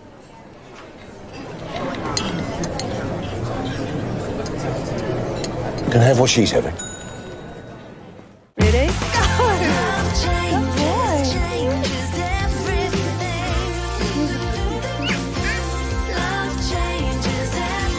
One Roof Property. Love where you live. Hey, Dad. What's up? What's up? You know that's from the 90s, right? So's this fuel price. 6 cents off per litre on the Gallop, even on top of discount day. That's what's up. Download the Gallop. What's up? Welcome back. It is 22 minutes after 8. Great to have your company this morning. Joining us for our Friday panel this morning, actor, director Louise Wallace. Good morning. Lovely to have you here. Great to see you. And joining us at the desk, the Front Page podcast host, Chelsea Daniels. Chelsea, good morning to you. Morning. Let's start with this poll. And to be fair, at the moment, we are talking about reporting on a poll that's coming out today. We've spoken to the Taxpayers Union, so we know that it's about right, that National's down somewhere around 28%. Remember the blue bloodbath in 2020 when Jacinda went like that and Judith went like that was about 26% for them. So it's not a great result, not going to be a great result. Lou, what's your feeling about that? Who are they polling? I mean, have you ever been polled? I've never been polled. I'm like Margaret Thatcher, tell me their names, you know. It just seems to me it's just the normal crap stirring, in a nice way of putting it, before an election. And I looked up today, this is a bit of a scandal. Did you know, I'm sure you did, that one of the founding members of the Taxpayers Union is Chris Bishop's father? Yes. Yes. So what? So well, wouldn't that mean that it would be better? Hey, I'm just saying. So they're pot stirring to get the son in the top job. Yeah, I mean, it's a bit of a do-do-do-do. Coincidence, Lou thinks not. Your thoughts? I mean, because the problem, I guess, for National is that it's other parties in the coalition are increasing, so it's not necessarily a government issue, it might be a leadership issue. Yeah, exactly right. And I think, I really do, and I hate coming back to this about Chris Luxon, but his undoing is going to be his corporate speak, right? Like, it has to be. If I hear one more time, you know what I say to you is, or I can't be any clearer, and then proceeds not to be any clearer, that kind of stuff might work in a boardroom. It's not going to work in the House when speaking about geopolitical crises in the Middle East. But what about Jacinda saying all the time, oh my God, we're having conversations about this. It drove me insane. So you've either got board speak or you had that horrific sort of woke spiel that Jacinda put out. It was just as bad. I think no matter, depending on which way you look at politics, you're going to be annoyed by the way that the other person talks. I think surely his biggest problem is the people around him, his advisors. Why are they not briefing him better before there is a talk, particularly on foreign policy? Well, that is true. Because it does come off like he doesn't, not that he doesn't care, but that he's not at all prepared and knows the, the importance of every single word that you may say when something like this happens, and words matter in this sense. I mean, he should be going back into the room after that disastrous press conference sort of the other day. He should go in and go, what the, you know? Yeah. I'm glad you mouthed the last bit. Well, but no, you're right. And also, you sit down and you watch it back. Yes. And then you watch it back again, and then you bring in your trainer and you say, hey, what am I doing here? Do you know what I think, honestly, what I think it is? I think he gets flustered. And I've seen it in many times with politicians in interviews. You know, we've all interviewed him many times. He gets a bit flustered, and you can't. And I suppose the danger is because that Winston is foreign minister, and he's a very good foreign minister. The more airtime you give him in election year, not a good thing for you. So, you know, for you as PM. And you can't. That's the danger. It is, and you can't control him, can you? No, no. But the thing he could learn from Winston is basically saying to reporters, cut it, had enough, goodbye. Bugger off. Yeah. And actually, you're not going to lose the public by giving the media a jab every now and then. No, absolutely not. You're going to get them on side. Yeah. Hey, butter. Chelsea, have you tried this American butter yet that we have been tasting this morning? So this is a Kiwi company that's imported the butter from America, basically wrapped it in paper, selling it cheaper than ours in the supermarkets. I haven't tried it, but I saw Paul Goldsmith eating his breakfast at this very spot this morning, so he seemed to enjoy it. Looks a bit saggy. It doesn't have the colour of it, but I mean, Americans, I remember seeing a video of an American in New Zealand and they were asking, where is the orange cheese? Because everything's so over-processed over there. Can I have a smell of it? Yeah. No, have you tried it, Ryan? Yeah, I have tried it. No, it's not particularly nice. I mean, the thing that actually the most controversial part of this morning was that just eating butter on its own on a piece of bread is not a particularly nice thing to do. Oh, it is. It's the salt crystal one and big slabs. Yes, I'm a huge butter girl. Yeah? Oh, fantastic. Yeah. I'd never, ever eat margarine, ever. No, but would you just butter? Yes. Yeah. On toast? Yeah. Yeah. See, I find You it haven't bizarre. lived, Ryan, honestly. I'm worried about you. I bought butter as a treat the other day at the supermarket. That was one of my treats. Was spreadable real butter. No, mine has to be hard. Hard with the salt crystal chunks on the top. Are you going to chew your butter? Oh, I'm just... Oh, yeah. I'm butter mad, really. That's yeah. insane. Yeah. So, but does it not taste in your mouth? Oh, it's quite fatty, you know what I mean? So going down the gurgler. It's good fat. Chunks good of fat. it. It is I like good fat. Yeah. It's good fat. All right, what else are we talking about? I've come unstuck. Oh, here Old we go. TV. Yes. So this week we have actually one of the things that came up in that discussion about TVNZ and the board chair was the fact that Goldsmith was at a celebration for Country Calendar. And Country Calendar has been around for 60 years this year. It is an absolute institution. I've always thought that when you fly into New Zealand, they should play, 15 minutes of Country Calendar. Sure. The highlights. Love it. Lou? Great advert. One of my mentors, Keith Slater, he was an original producer, I think, and perhaps reporter on Country Calendar, RIP. But he did the birds in gumboots. Remember that? Did you ever see that? Oh, no. I don't know, too young, you're babies. But Country Calendar, I think you watch it probably every week from the age of when you're, say, 50 or something, and then you just can't let it go. And it's so beautiful. It is. So beautifully shot, and it makes you so proud to be a New Zealander. And it's so calming. Do you find it calming to watch? Yeah. It's the music, it's the sound of the animals and the birds, and you just... It wants me to go out, get a lifestyle block, not a big farm or anything, and have heaps of animals on the coast. It's just heaven. I've never seen it. Get out. I'm not. Back to Australia. My residency's just been revoked. Yeah. Away from, I'm assuming that maybe akin to Burke's backyard. Or the block. Yeah. The block. Compare it to the block. Or maths. I didn't say that, just for court purposes. No, you've got to see it, Chelsea. Honestly, it is... I think I do need to. Yeah, maybe even just as meditation. It's right up there with the Beverly Hillbillies and Petticoat Junction. Have you ever heard of them? Not Petticoat Junction. No. Hey, good to see you both this morning. Thanks for coming in. Nice to be here. That is our panel for your Friday morning. Actor, director Louise Wallace and the Front Page podcast host Chelsea Daniels. It's 8:30. Here's Neva with news.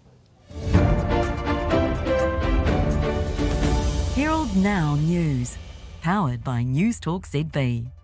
Feeling unsafe to fly because of the Middle Eastern conflict won't cut it for insurance cover. Most travel insurance policies exclude cover for anything that arises from war directly or indirectly. The Insurance and Financial Services Ombudsman, Karen Stevens, says insurance is only for things that are unexpected or that people don't know about. She says someone cancelling because they don't want to go doesn't qualify because the traveller initiated that process. A cyber safety expert's on board with a social media ban for under 16s, but says there will be challenges. A select committee report endorses the policy after conducting an inquiry, although the Greens and ACT aren't fully in support. It also calls for an online regulator, banning apps that create unconsensual naked images and regulating social media algorithms and ads. John Parsons says the biggest challenge will be identifying what actually classifies as a social media platform. The foreign buyers ban is set to loosen today, and the government's aiming to speed up overseas investment.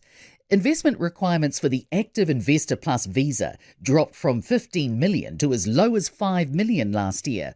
From today, overseas investors can buy or build homes of more than $5 million if this is met. The government's considering giving the green light to reducing medicinal cannabis exporting regulations. A Ministry of Health briefing sent to Associate Health Minister David Seymour shows exports have risen significantly, with more than 1 tonne sent overseas in 2024.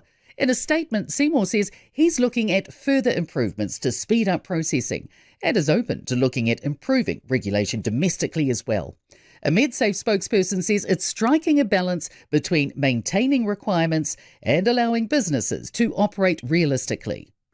Teaching and principal vacancies have surged in the past 2 months, nearly doubling nationwide. The Education Gazette lists more than 830 vacancies nationwide, up 85% on mid-January's 450. That includes 44 principal and senior leadership positions covering assistant and deputy principals. Transport groups are calling for driver training to be integrated into secondary schools.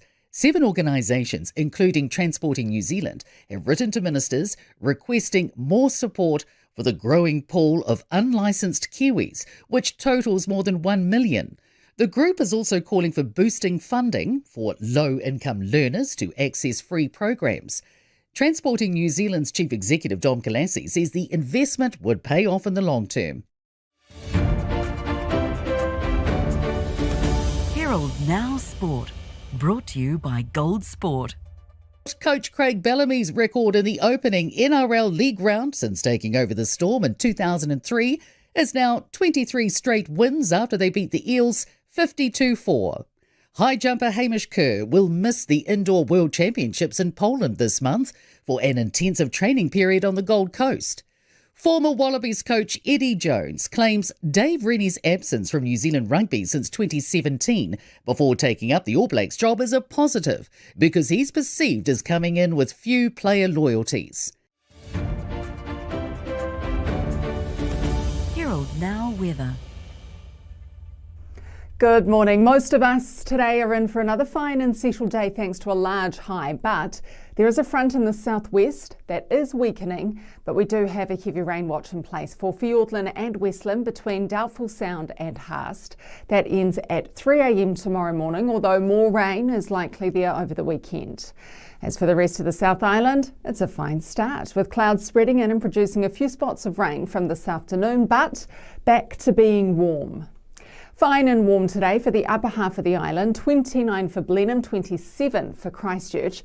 You can thank the nor'wester for the uptick in heat.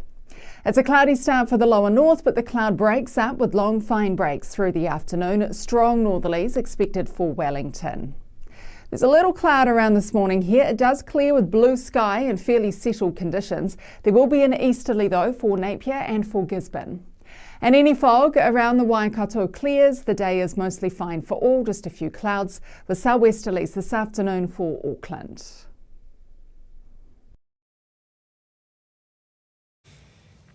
Right, it is 25 minutes away from 9. With increasing diagnoses in both adults and children, neurodiversity is a hot topic at the moment. Through her podcast, No Such Thing as Normal, Sonia Gray has been exploring it. Season 3 of the podcast has just launched, the first episode tackling ADHD medication. Have a listen. What about inside your brain? How's it feeling? And how does it feel? Like a roller coaster. Like a roller coaster. And it's going ooh, ooh, wee, in circles and circles and up and down. The medication helps calm the roller coaster. But that decision 5 years ago to try medication, it wasn't an easy one for Tilly's mum, Bex.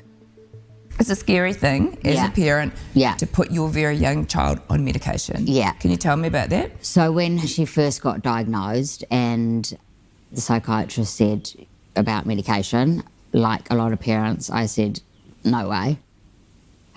And he said, you're probably going to come back. They always do. Sonia Gray, podcast host, No Such Thing as Normal, is with me at the desk this morning. Sonia, good morning. Good morning. Good to see you. Great, thanks for having me. And we were just listening to some of the new season. It's a big call to, well, once you're diagnosed, is it a big call to go on medication? Like, is that something that, you know, you're desperate for, I guess? Well, it depends, and you don't have to go on medication. Like, that's just part of a possible treatment plan. But I think the reason I did that episode and did it first is that it's a real worry for parents. I mean, there's so much stigma around ADHD medication going back, you know, to the 80s, you know, Ritalin is bad. And so the idea of putting your little child on medication is not, you know, it's not an easy decision to come to. So I wanted to do an episode that just explored the facts, took apart, looked at the stigma and looked at the safety. Like, is it safe? And I don't want to be a spoiler, but it's a pretty safe medication. And if you need to be on something like that, then better that you're on it than, I imagine it's not something you would want to take if you didn't need it, but if you need it, then 100%. Yeah, I take ADHD medication. For me, it's been a real game changer. It makes me feel more myself. I think that one of the worries is it'll change people's personalities, and for me, it just cleared the chaos. I think what people don't understand about ADHD is our minds are just chaotic all the time. Even if you don't see it outwardly, there's a lot going on. Our internal filing systems don't work in the same way as everyone else's do. So to have some support with that is really helpful. Sonia, how do you know whether you're not just stressed and overwhelmed versus actually have ADHD? Yeah, it's really hard in today's world when we have all these distractions and all this input coming in. Everyone probably feels a little bit ADHD, but I guess it's the level of impairment, how much. And of course, you then go to a specialist, and there's, you should have a very thorough assessment. So there's all this sort of, everyone's got ADHD these days. They don't, obviously. Yeah. And the fact is, yes, more people are being diagnosed because the awareness has grown, but we're still very underdiagnosed in this country. There's still probably half or more of people walking around thinking they're broken when in fact their brains just work differently. And yet there are people who I've spoken to the neurodiverse community before about this. They'd say there are people out there who sort of on TikTok will claim that they have it when they don't. Yeah, there is a little bit of that going on. Yeah, and that's one of the other reasons I think I started doing this podcast. This is the 3rd season, so because there is so much misinformation out there, and I really try hard to just get the latest research. I read a lot of academic papers and just, get the truth. And it's difficult because neurodiversity as a whole is it's different for everyone. I can't say that me with ADHD is going to be the same as Tilly, who you heard. It looks very different and feels very different in everyone. And that's the case with neurodiversity across the board. Great to see you this morning, Sonia. Thanks so much for coming in, and can't wait to check out the latest season. Sonia Gray, podcast host, No Such Thing as Normal. You can catch season 3 of No Such Thing as Normal weekly on the iHeart app or wherever you get your podcasts. Good to see you. Thanks so much. Right, time for a quick break. We'll be back in a second.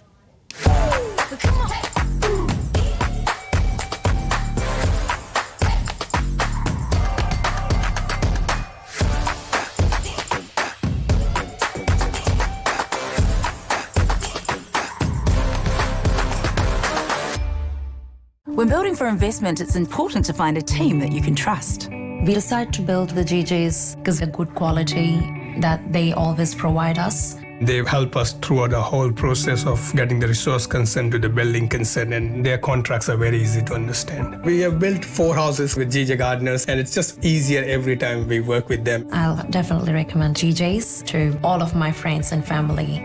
If you're thinking of building, choose the builder you'll want to build with time and time again. Luke Combs, Morgan Wallen, Kaylee Bell, Jelly Roll, Megan Moroney, Chris Stapleton. All the country stars have come to play on the all-new iHeart Country NZ. Your new home for country is iHeart Country NZ. For 150 years, public trust has helped generations of New Zealanders with their wills.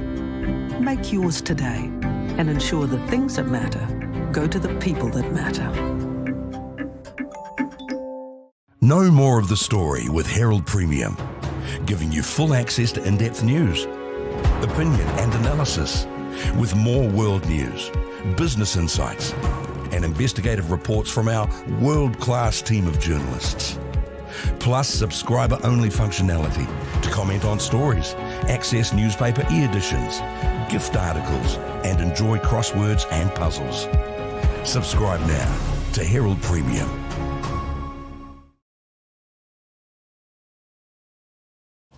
Welcome back. Time is 18 minutes away from 9 o'clock. The City of Sales will this weekend be transformed into the City of Sport with 4 big games and events kicking off. Warriors playing tonight at Go Media Mount Smart.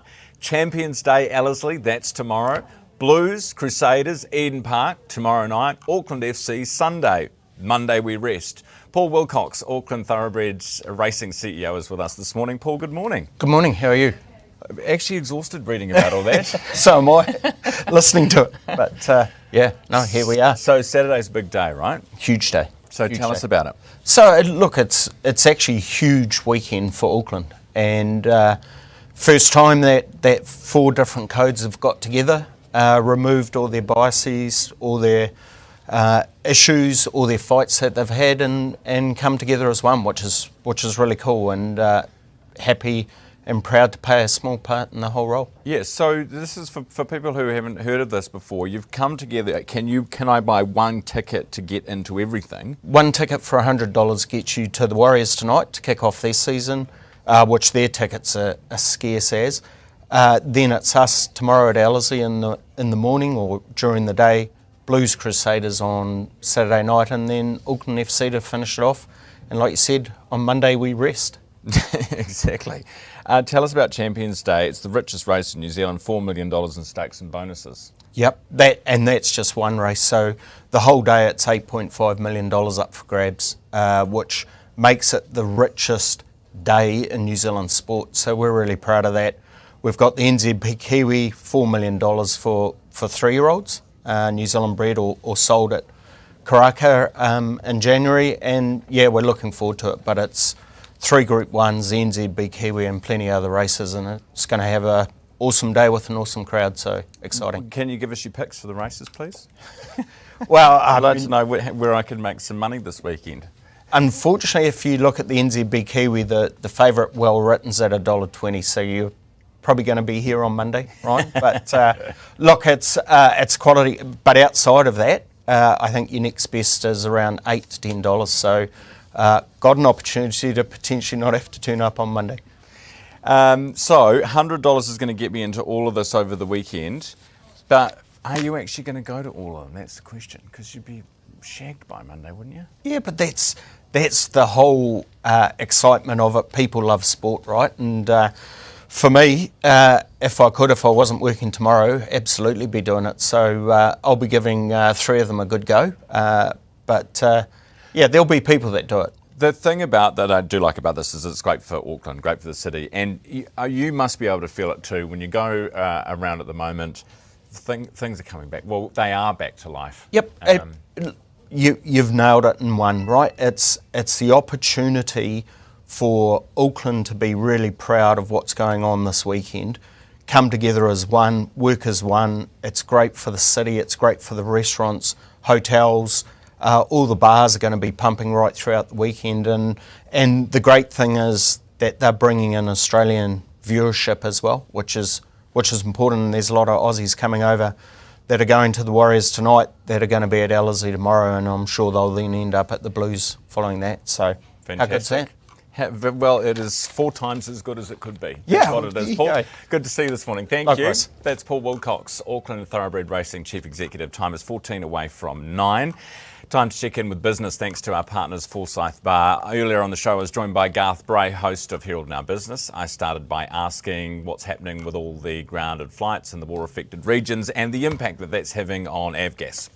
Well, weirdly enough, you'd think fewer flights, maybe there's not so much price pressure, but obviously what we've seen overnight and in the last couple of days, the Northwest European price of jet fuel, which helps sets the contract prices, rose 12% to about $1,400 a tonne on Thursday. It was the highest level since June 2022, when things really got out of hand, I guess, in the Russia-Ukraine war. There's a wee chart there that sort of tracks that. You can sort of see that sudden spike just as things kick in there. And really, I guess there's a lot going on there. The crude supplies are down. Fuel isn't quite where it needs to be. I think the crude price, we've got another chart there that sort of shows that was trading at around sort of $85 a barrel. Close to, as the market sort of says, hey, this has been going for 6 days. You've got Pete Hegseth running around saying it might be 8 weeks, not 4. Exactly. It's all looking a bit risky. So a bit of pressure on there. And I guess as well, you're sort of seeing there is disruption, right? So the planes aren't in the right places. China's also cut exports of fuel, although that hasn't yet affected jet fuel. but it's sort of told its refineries to just pause exports on anything that they can hold on to. So that's going to limit the market. This is the problem, right? When the strait is restricted or cut off, then the fuel doesn't get to the refineries in Asia, so the Asian refineries are pulling back on what they're refining. First thing you do, right? I was in Japan, Fukushima happened. The first thing they did was shuttle the petrol pumps and say you can have 6 litres each. There you go, because we don't know how long this is going to last. Let's just be cautious. Let's keep it. Interesting though, there's quite a lot of demand for people trying to fly to Dubai as well as get out.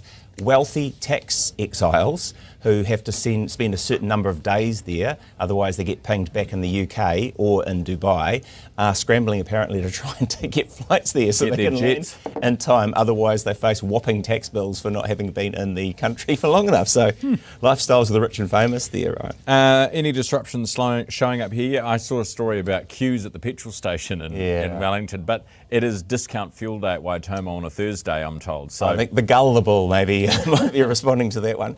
Look, we'll keep an eye on that jet fuel thing. Obviously, tourism's a massive part of the economy. Air freight, 16% of the value, even though it's only 1% of the volume of export. So, cherries and cut flowers and all these kinds of things that we sell around the world, right? But Business Desk got a wee story about a firm in Gisborne called Pultron, which does advanced materials resins. They've got about a joint venture in Saudi. They're having real trouble, reports there, of getting their stuff moved around to Australia. It's the major market. So we're starting to sort of see this stuff turn up for Kiwi businesses actually finding difficulties, being told, hey, we're going to need another week to find out where we can, reallocate this stuff to, move it around to, so we can get it out of that region. I mean, this is a company I think it makes construction rebar and bits and pieces like that. So pretty fascinating. Yeah, 100%. Now, construction. Yeah. So residential construction has been coming back, or consents have been coming back, I should say. But what about activity? Activities. This is building work in place from stats yesterday. Was forecast for a nearly 2%, 1.9% rise. Came in yesterday for the December quarter down 3.1%. Not good news. You're right, the residential work was only down about 1.1 on previous, so that's not too bad.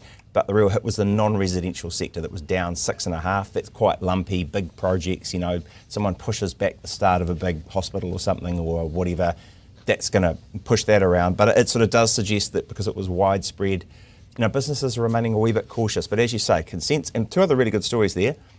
Yesterday, Somerset, the retirement home builder, was, I think, the second outfit to get an exclusive private building consent authority. An outfit called Farsight NZ got registered. It can now basically do its own consents, with the idea being that they're the end purchaser of this, so they're not going to let the standard slip. And another interesting piece there from Maria Slade about tokenising real estate and making it available so that you can sort of break it down into fractions and buy little pieces of real estate. There's a Kiwi startup that does that. There are about 3 actually that she's highlighted. Oh, okay. It's fascinating. There's a Propoly, which is trying to get, it's basically started with I think about 4 duplexes in Onehunga, but it's doing, you can not just buy a piece of the property, you're buying into the whole from the land development all the way through the cycle. Bit of risk. But the idea that you're offsetting that risk with just a tiny democratising development, Garth. Yeah, exactly. The other one is an outfit called Title Base, and they're trying to actually sell the title itself rather than just a company that owns a share of whatever's going on. So really getting into the nitty-gritty of it. But yeah, it's a way to buy a very small piece of a house and call it your own. That was Garth Bray earlier on the program, thanks to our partners Forsyth Bar. It is 9 minutes away from 9 o'clock. We're back in a second. Maximising productivity, what have you got?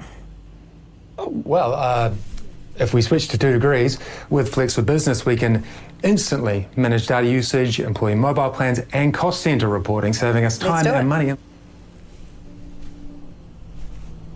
Cool. I'll get onto that then. Mm-hmm.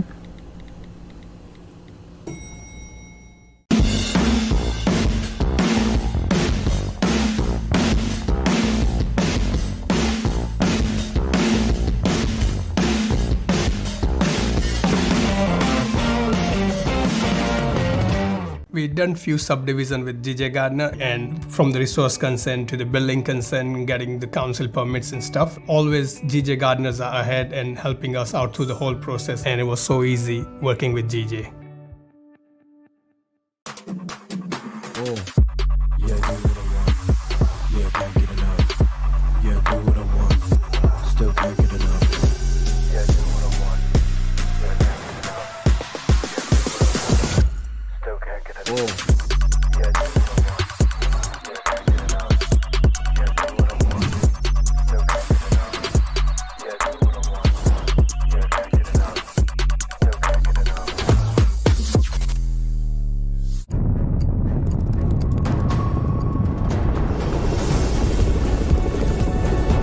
Speaking City Acting Prime Minister, does he stand by all of You don't shout out like some bunch of clowns at university. My message to the union is very clear. Don't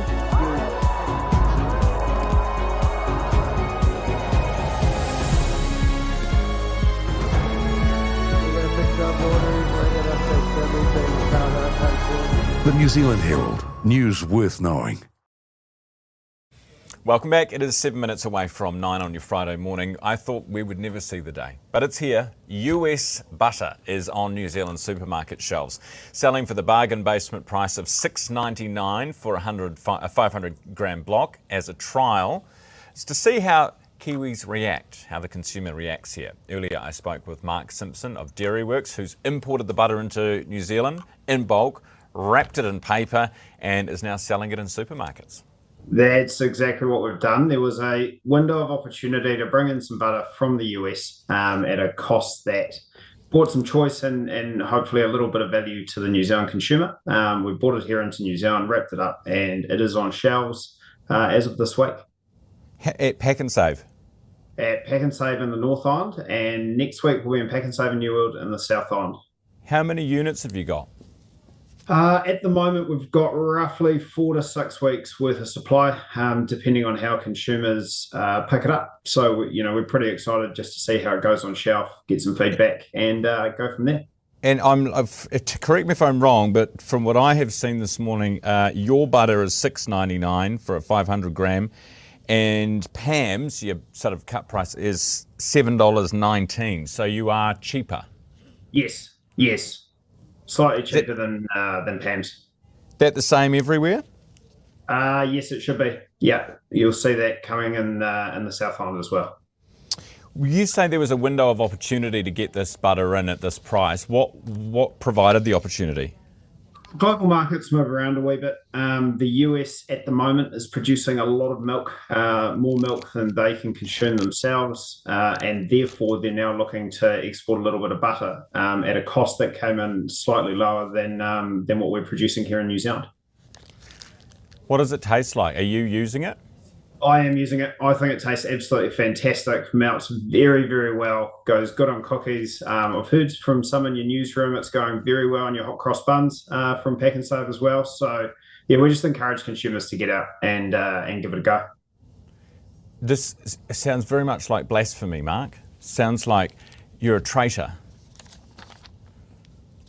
I think, listen, we are big supporters of New Zealand dairy, but what our role is here as a business is to provide choice, and ultimately that's what we're trying to do: give consumers the opportunity to try something a bit different. Obviously, we'll get some feedback and go from there. That is business, isn't it? That was Mark Simpson, General Manager of Sales at Dairyworks.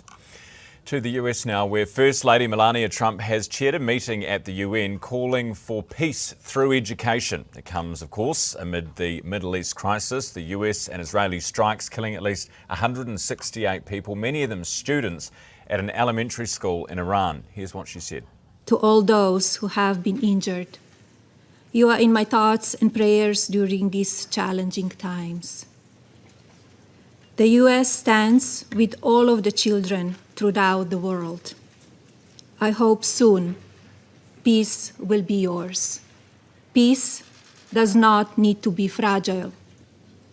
Enduring peace will be achieved when knowledge and understanding are fully valued within all societies. The value placed on education by nations' leaders shape the core of their country's belief system. While Melania didn't directly address the conflict in the Middle East, Iran's ambassador to the UN said it's shameful and hypocritical that the United States convened a high-level meeting on protecting children at a time like this. Finally this morning, oops, she did it again. Pop star Britney Spears has been arrested in California on suspicion of driving under the influence. A representative for the 44-year-old said it was an unfortunate incident that is completely inexcusable. The rep went on to say, hopefully this can be the first step in a long overdue change that needs to occur in Britney's life. Spears was also arrested almost 20 years ago now, charged with misdemeanours for an alleged hit and run with a parked car and driving without a licence. Poor old Brittany. She's had a troubled time, hasn't she? I have nothing but love for her music and for her, and hope that she manages to sort her life out. Clearly she needs some help with it. 2 minutes away from 9 o'clock. The poll that we've been talking about this morning is due out in about 2 minutes. So this morning what we did is read the Herald, of course. That's what the first thing you do when you wake up, you read the Herald. And Thomas Coughlan had the details which are going to come out today, and we spoke to the Taxpayers Union who basically buy the poll of Curia, the pollster. And they said, yeah, numbers are right. So around 28% is where National is sitting. Today there's going to be two different views. There's going to be, shut up, you media and pollster people, you're just trying to rip this government apart. And then there are going to be the, see, everyone hates them and they're going down in a burning ball of flames. Those are the two discussions that will be happening on social media today. The thing is, you cannot, when you look at a poll like that, 28% is not great. Remember back in the blue bloodbath or the red bulldozer, whatever you want to call it, in 2020, it was around 26% was the result for them under Judith Collins. So it's not great. The thing that really matters though, and I've said this and everybody knows this, is what Winston decides to do. And does the left have enough over the right? Does the right have enough over the left? And let's not forget, Winston is not going to work with the Greens. He's not going to work with Te Pāti Māori. So once the economy picks back up, you'd have to say these numbers surely would start to improve a little bit as well. And the equation is, do you risk destabilising a government by getting rid of a leader and replacing him with someone else like Erica Stanford or Chris Bishop or any Johnny come lately? Does that make you look more unstable and less secure than sticking with a guy that clearly has a problem with the pollsters, with people in the polls? That's the question, I guess, for them. Right, it is 9 o'clock. Thanks so much for watching, everyone. Back on Monday from 7 o'clock. You can find full details, of course, of those numbers and more at nzherald.co.nz throughout the day. See you Monday.